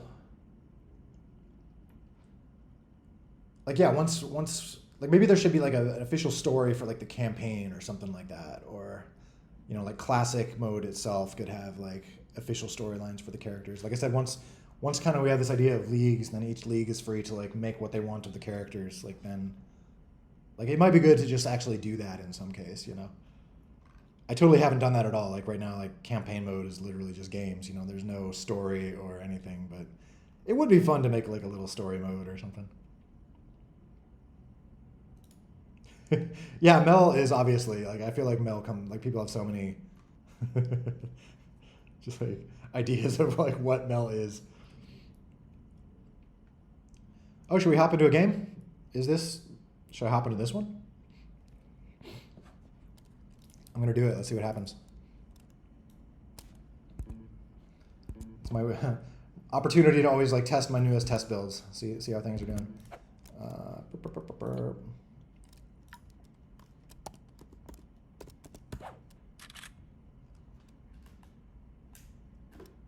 All right.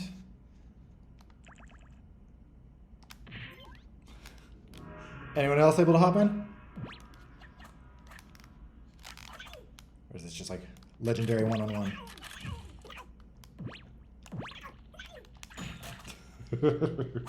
Oops. Okay, let me reorganize my screen here. We are at the last half hour of the game, so or last half hour of the coffee, whatever this thing is called. We do.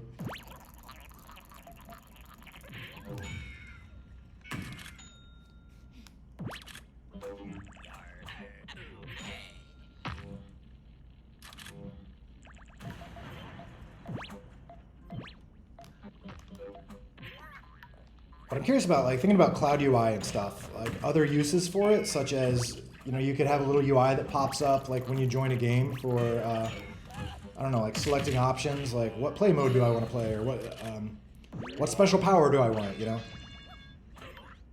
Or even for like banning or something, like if there would be uses for, yeah, like Cloud UI for like custom ban screens or things like that. I don't know if that should like pop up in the middle of the game though.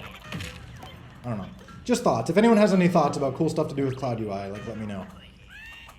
But basically the neat part is that it's all kind of defined by essentially what boils down to like JSON. So a server can do it or anyone can do it and just like ship it to the game or whatever. It doesn't have to be like, it's not like BAU IV1 where it's all just like built directly from within the game.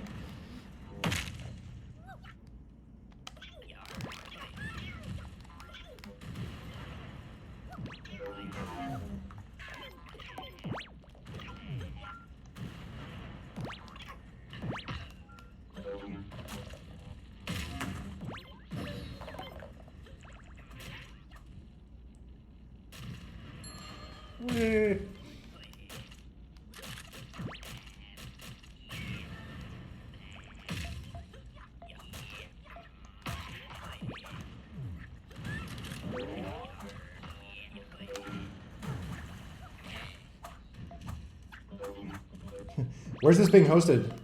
It's definitely laggy for me, but that's cool. A bit laggy.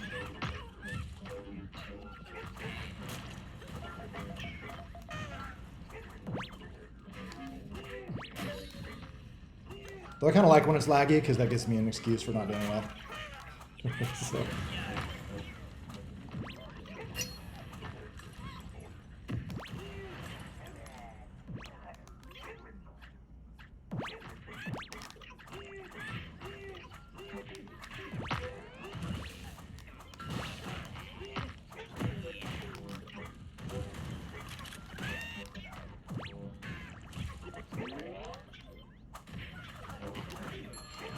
Oh, dang. Someone's got some mad skills there.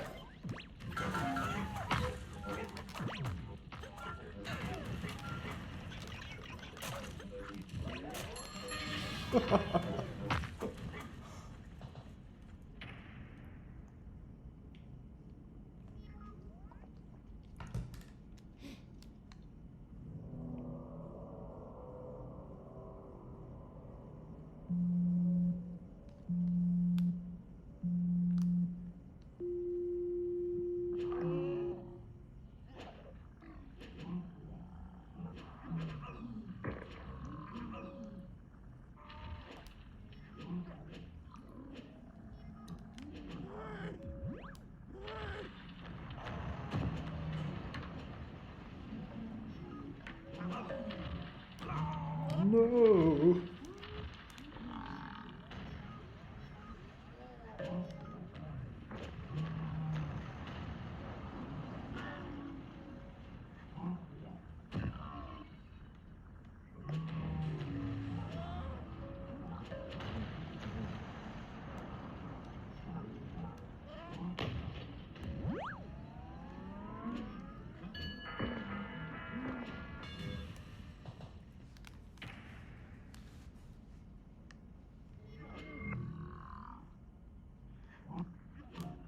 Yeah, go star time.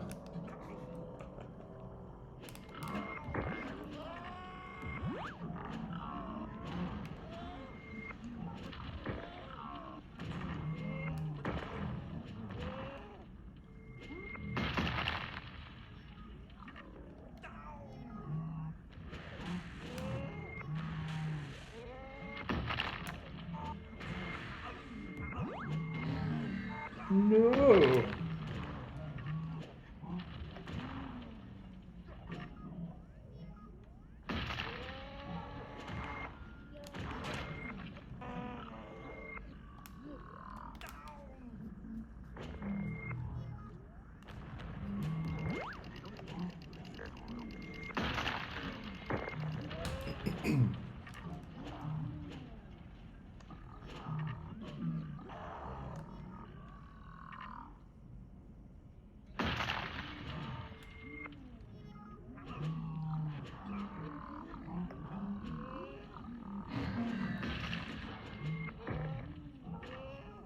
Random question, if anyone is still able to type.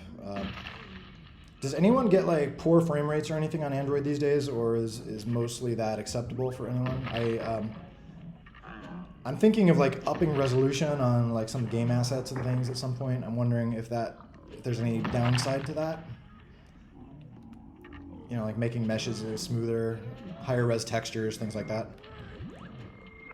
Like I'm wondering if it's slow for anybody, then maybe I should not, but I kind of feel like it's hopefully runs okay.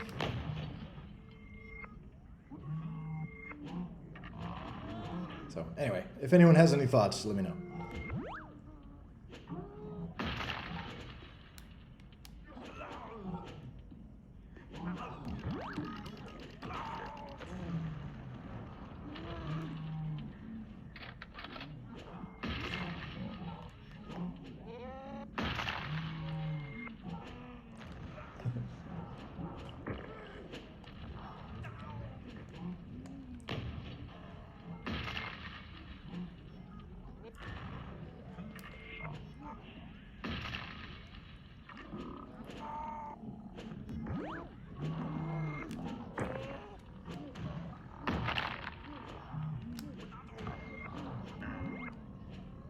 It would be interesting to see if we do get like the rating system up, if like servers that have different particular game types, just to see what things get rated.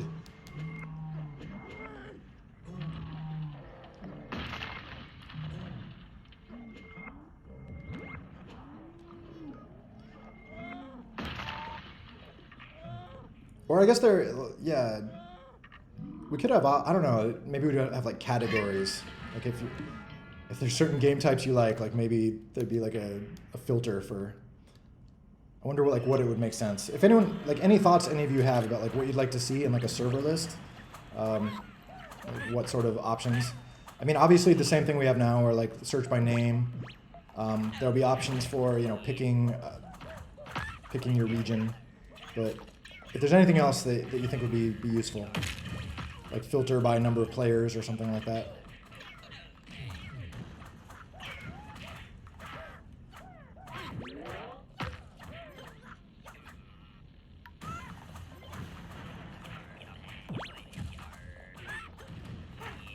Yeah, I still, as part of 1.8, I will, at some point, I still plan to switch texture formats so that PC uses BC7 and mobile uses ASTC, which is kind of like the state of the art. As part of that, yeah, I would like to maybe like increase texture resolutions. Also maybe upres some models. So yeah, that's why I was curious.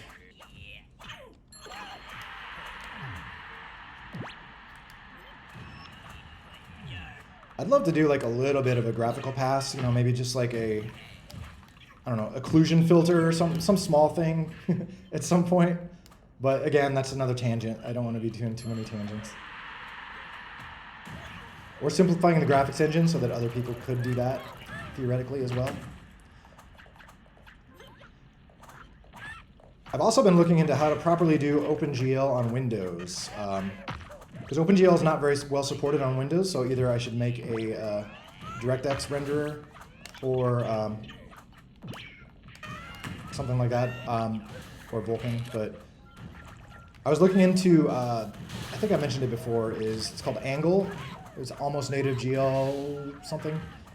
But basically implements OpenGL ES on Windows, but using DirectX. So I think I might use that maybe at some point, because then it would continue to let me use like this old OpenGL renderer, but it would work like probably much better on Windows. So I might put that on my like to-do list before Steam happens.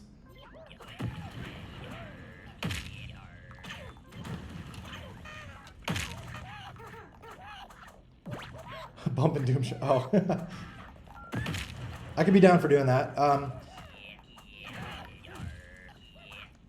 Though that I feel like that would be. we will have like the protocol switch when 1.8 happens. That would probably be a good thing to do then. We don't want to do it, you know, we don't want to be in a situation where some players have the bump version of the map and some players have the non. That would just like throw synchronization way off.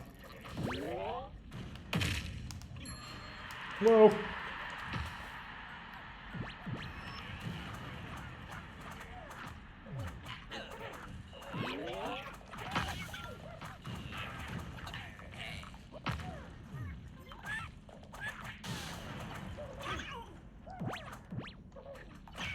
No! Dang it.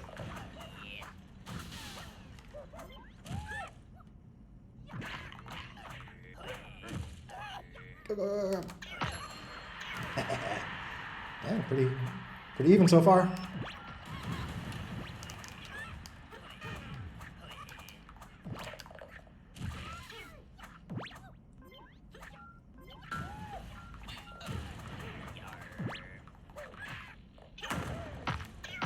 Oh no, no, no, no, no.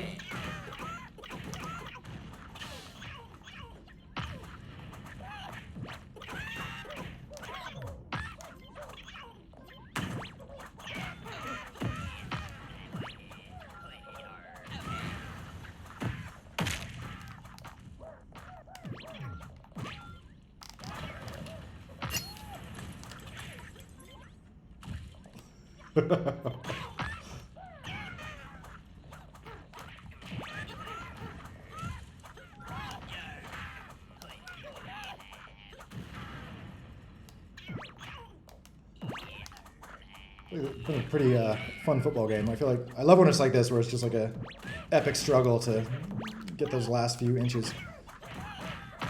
Oh no!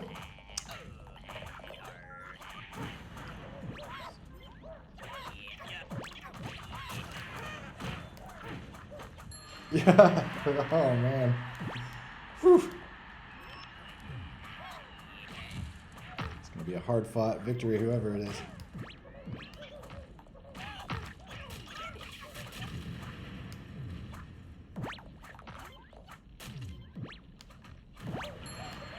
Oh, sudden death.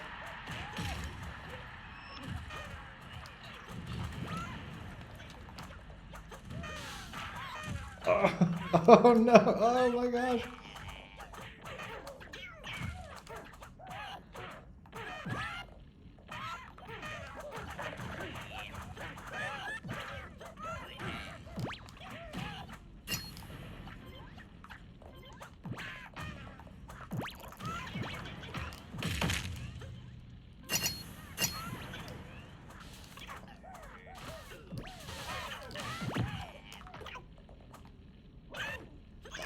Oh no, I thought we had it there.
Wow, that was fun.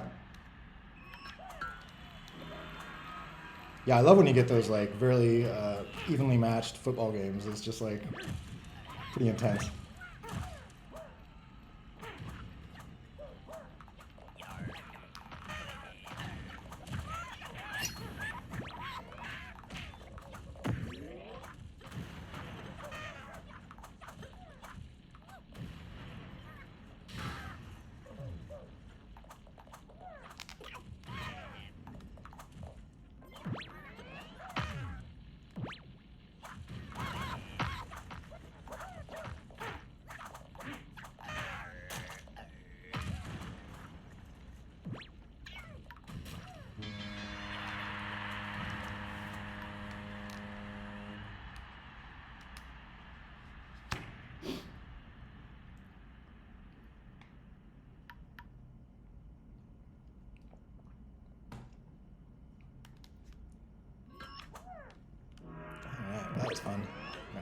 through. Probably got time for one more series.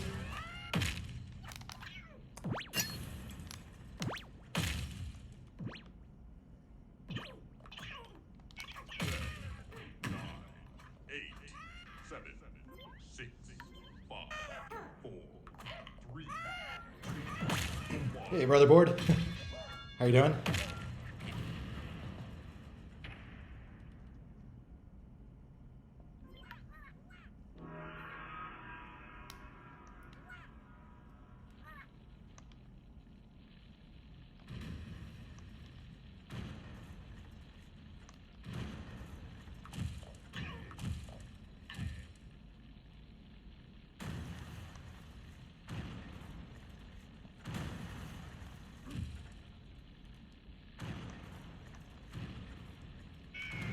Oh, jeez.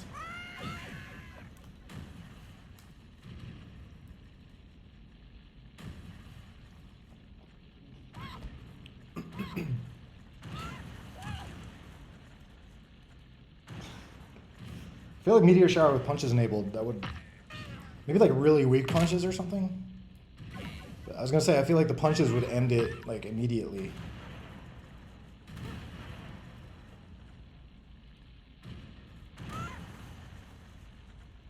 Ultra strong punches. Who was I was talking to someone recently. I was thinking like it could be a fun power up.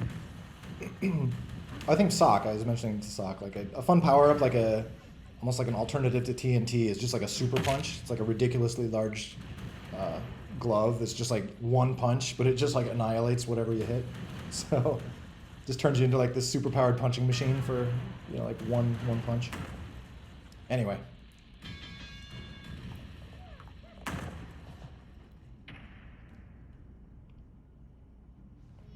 All right, I'm back. Oh no.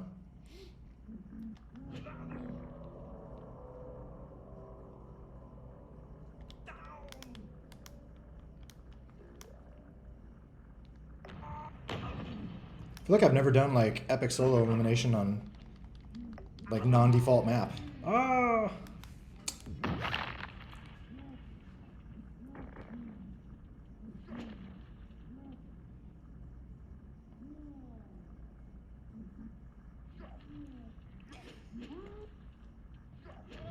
Dang, we got these like super pros doing matrix moves.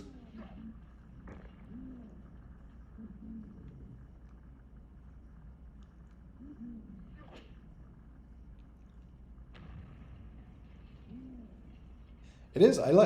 It's a unique playlist. I like it, or I like that it's different than normal. Some of these have been fun.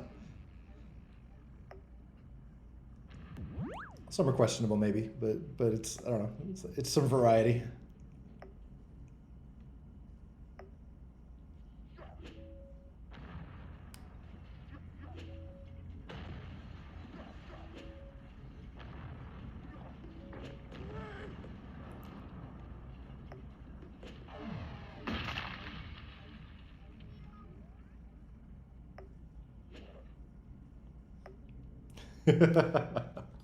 Be careful what you say. You might manifest it on the next round.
I'm actually curious, randomly, like a show of hands, if you can, like who here is playing on like mobile and who's playing on like PC right now, or Mac, or if you want to say like what Mac, okay.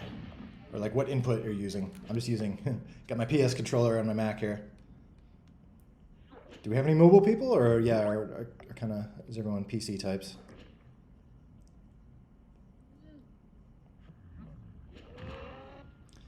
Steam version.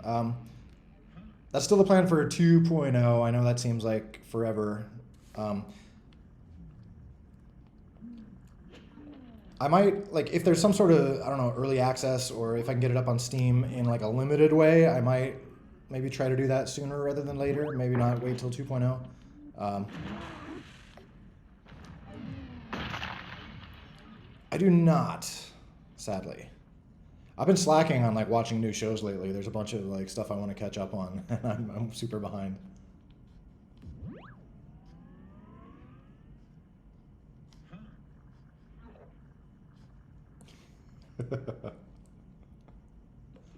Yeah, I got my ping up here as like a Medal of Honor.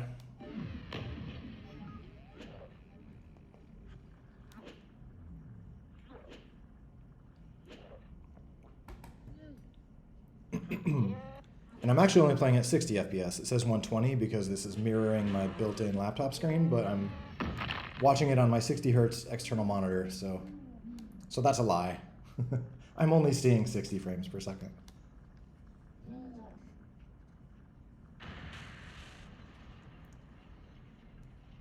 Do you guys all have high frame rate monitors? Is that a...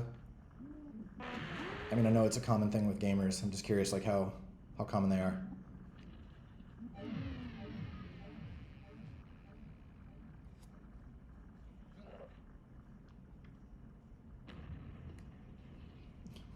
You just broke my brain with this backwards hello world thing.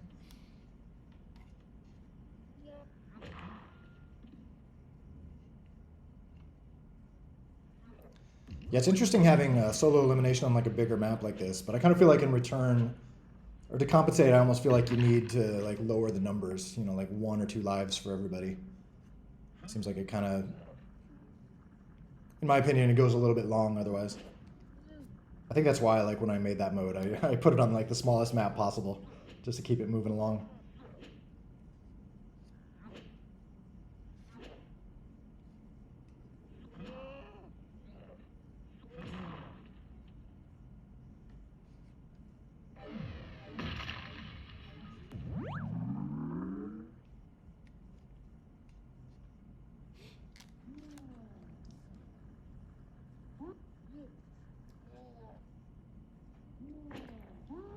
Nothing wrong with old laptops. I still have my very first laptop. I keep it as like for nostalgia. It still boots up. It's from like, it's like an old Mac from 2001, I think. Like a titanium PowerBook.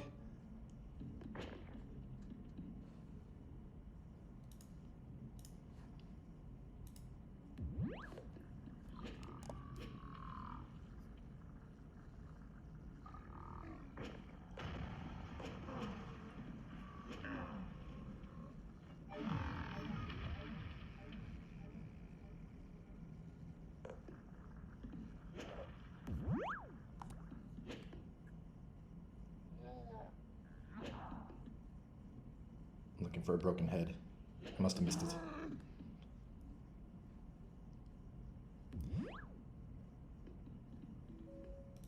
Oh shoot, I'm actually not. Actually, it looks like we're doing pretty good. So, I'm up next, but might not have to worry about that.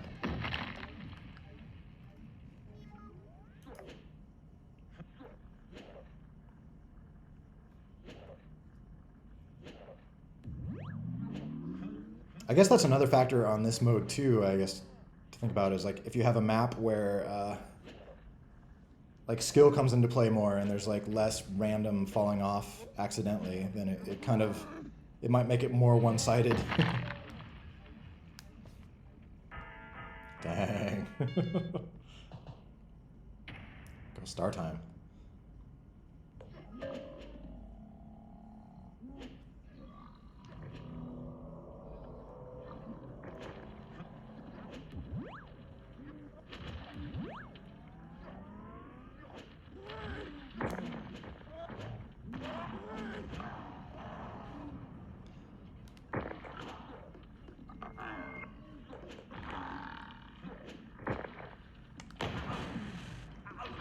So note to self, I feel like the camera needs tweaking here to like show all flags at once. I feel like some of the flags being kind of off screen is not good.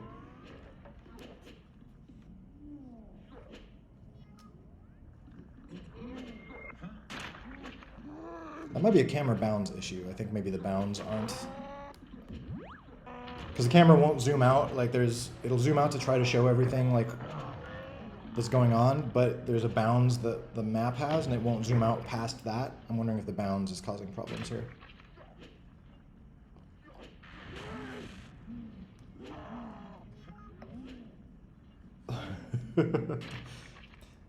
You mean like the 1.7 series lasting as long as 1.4? Is there, does someone have like the time? Do you actually know how long 1.4 existed? Because yeah, I'm sure we're close with 1.7.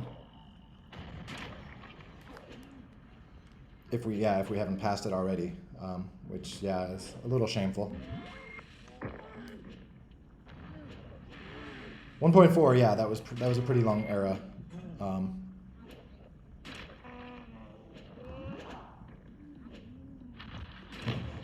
Actually, probably the longest era was like 0.8 back in the day, like before I released the game. Back when I was just like playing it for fun with friends at family events. Like I think it probably like sat for a few years at 0.8. What am I doing? Oh yeah, I forgot when that got broken. There's like sound effects for like throwing and hitting things and stuff. I definitely want to bring that back. I need to look into why that's broken.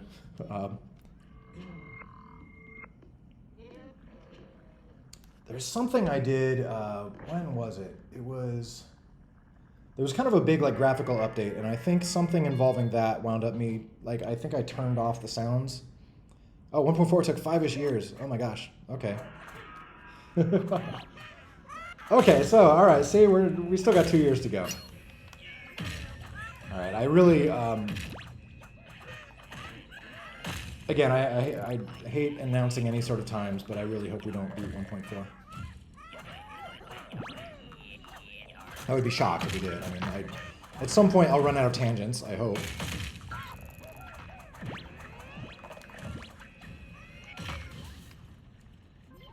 And again, probably like if I were a better planner or like knew in advance that things needed to be done, like 1.7 probably should have been like at least 2, maybe even 3 versions. So if I look at everything that's been done during 1.7, it's like a large amount of stuff, like on the back end and technical stuff. Didn't like V2 accounts not even come out until 1.7? That feels like forever ago.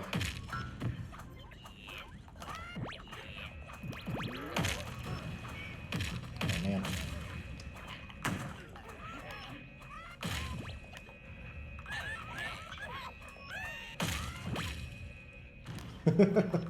Okay. As long as there's some game out there that we're doing better than, that's good. I'll take what we can get. What's the status with Geometry Dash? Is there like a pending update for that or something, or?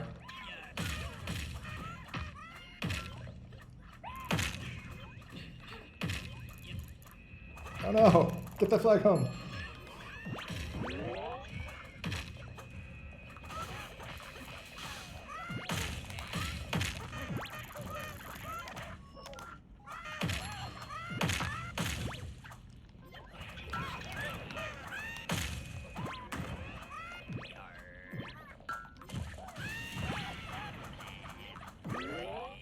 So Era, while I have you here, could you remind me what your plans are then? What your next plans are for your mod stuff?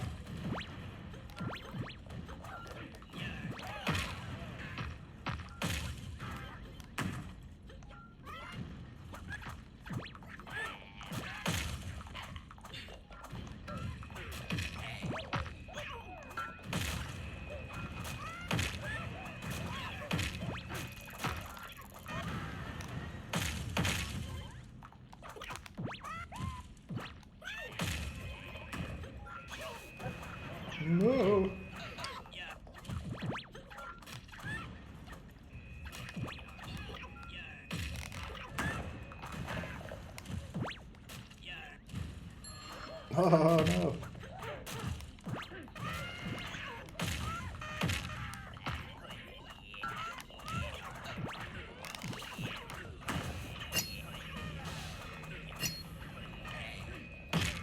Oh.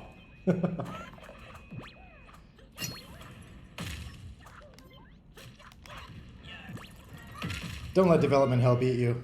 You can... I believe in you.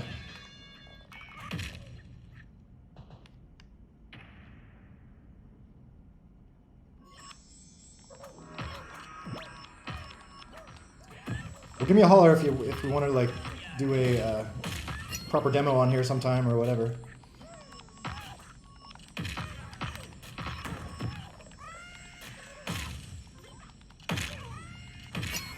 Did you mention King of the Hill and Happy Thoughts?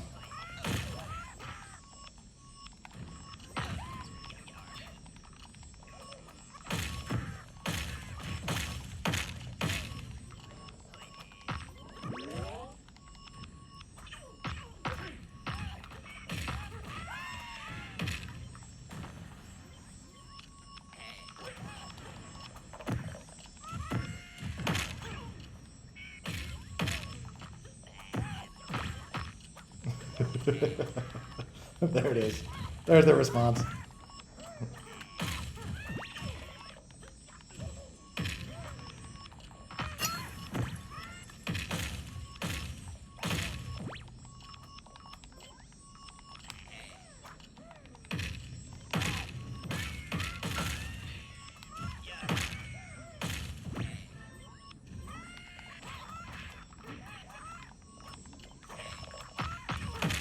True. Right at the end, almost finished without it. But it's not a proper, not a proper play session if there's not at least one Happy Thoughts. King of the Hill.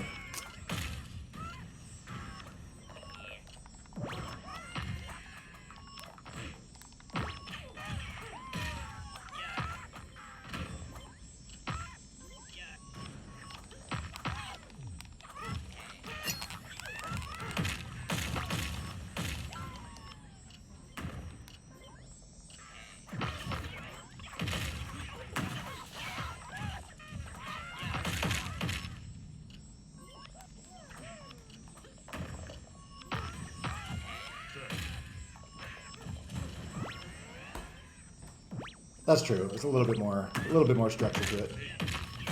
Oh gosh.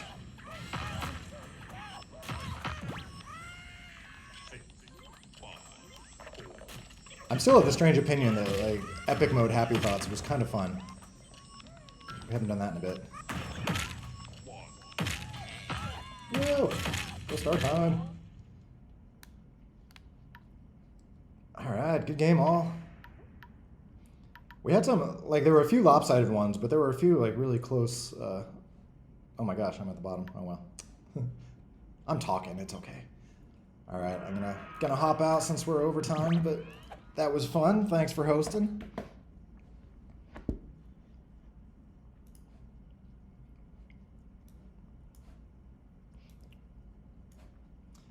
So yeah, good times. Okay, now let's see, we're over the 2-hour mark, so I'll probably wrap it up here. The last most important thing, we need a theme for this week's episode on YouTube. Like, what is something we've discussed? I'd mentioned like shipping Zoe and Spaz, but that's basically what we did last time. So, like, OMG, that's Spaz. I don't know.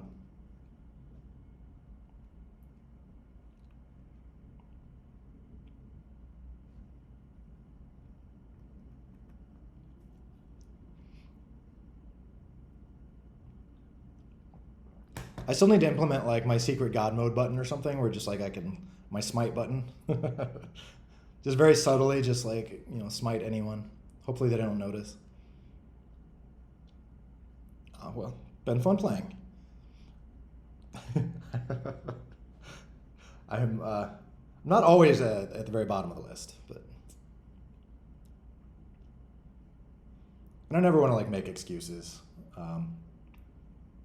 Even if I had like 0 lag, I would still get destroyed. Like, there were some pretty epic players there.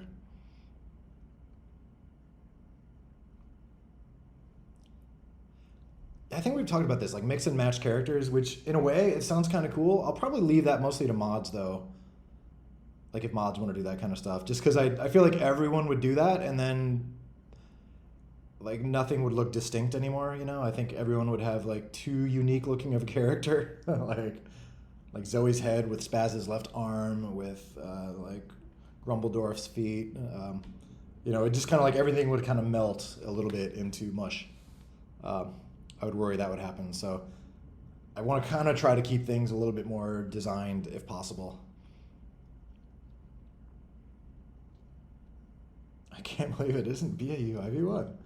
That could work. Yeah, something UI related or Cloud UI. Yeah, maybe I should mention Cloud UI because that was kind of like the big thing to discuss today.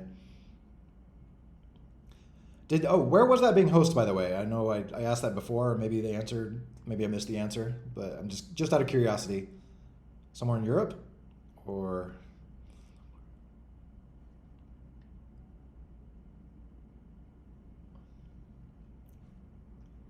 but yeah, that football. That like for me, that was like especially fun. I feel like that was one of those just like really close one where it's you want to try really hard just because it's coming down to the wire there.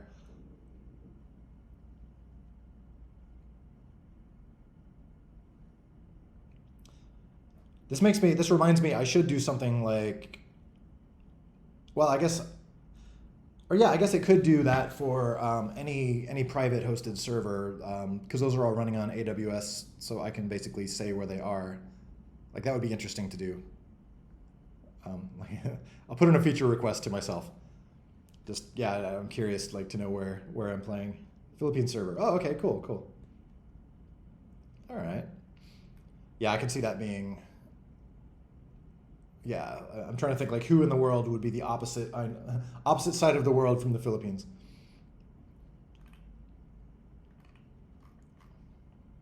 $500. Holy moly! Wow, that's.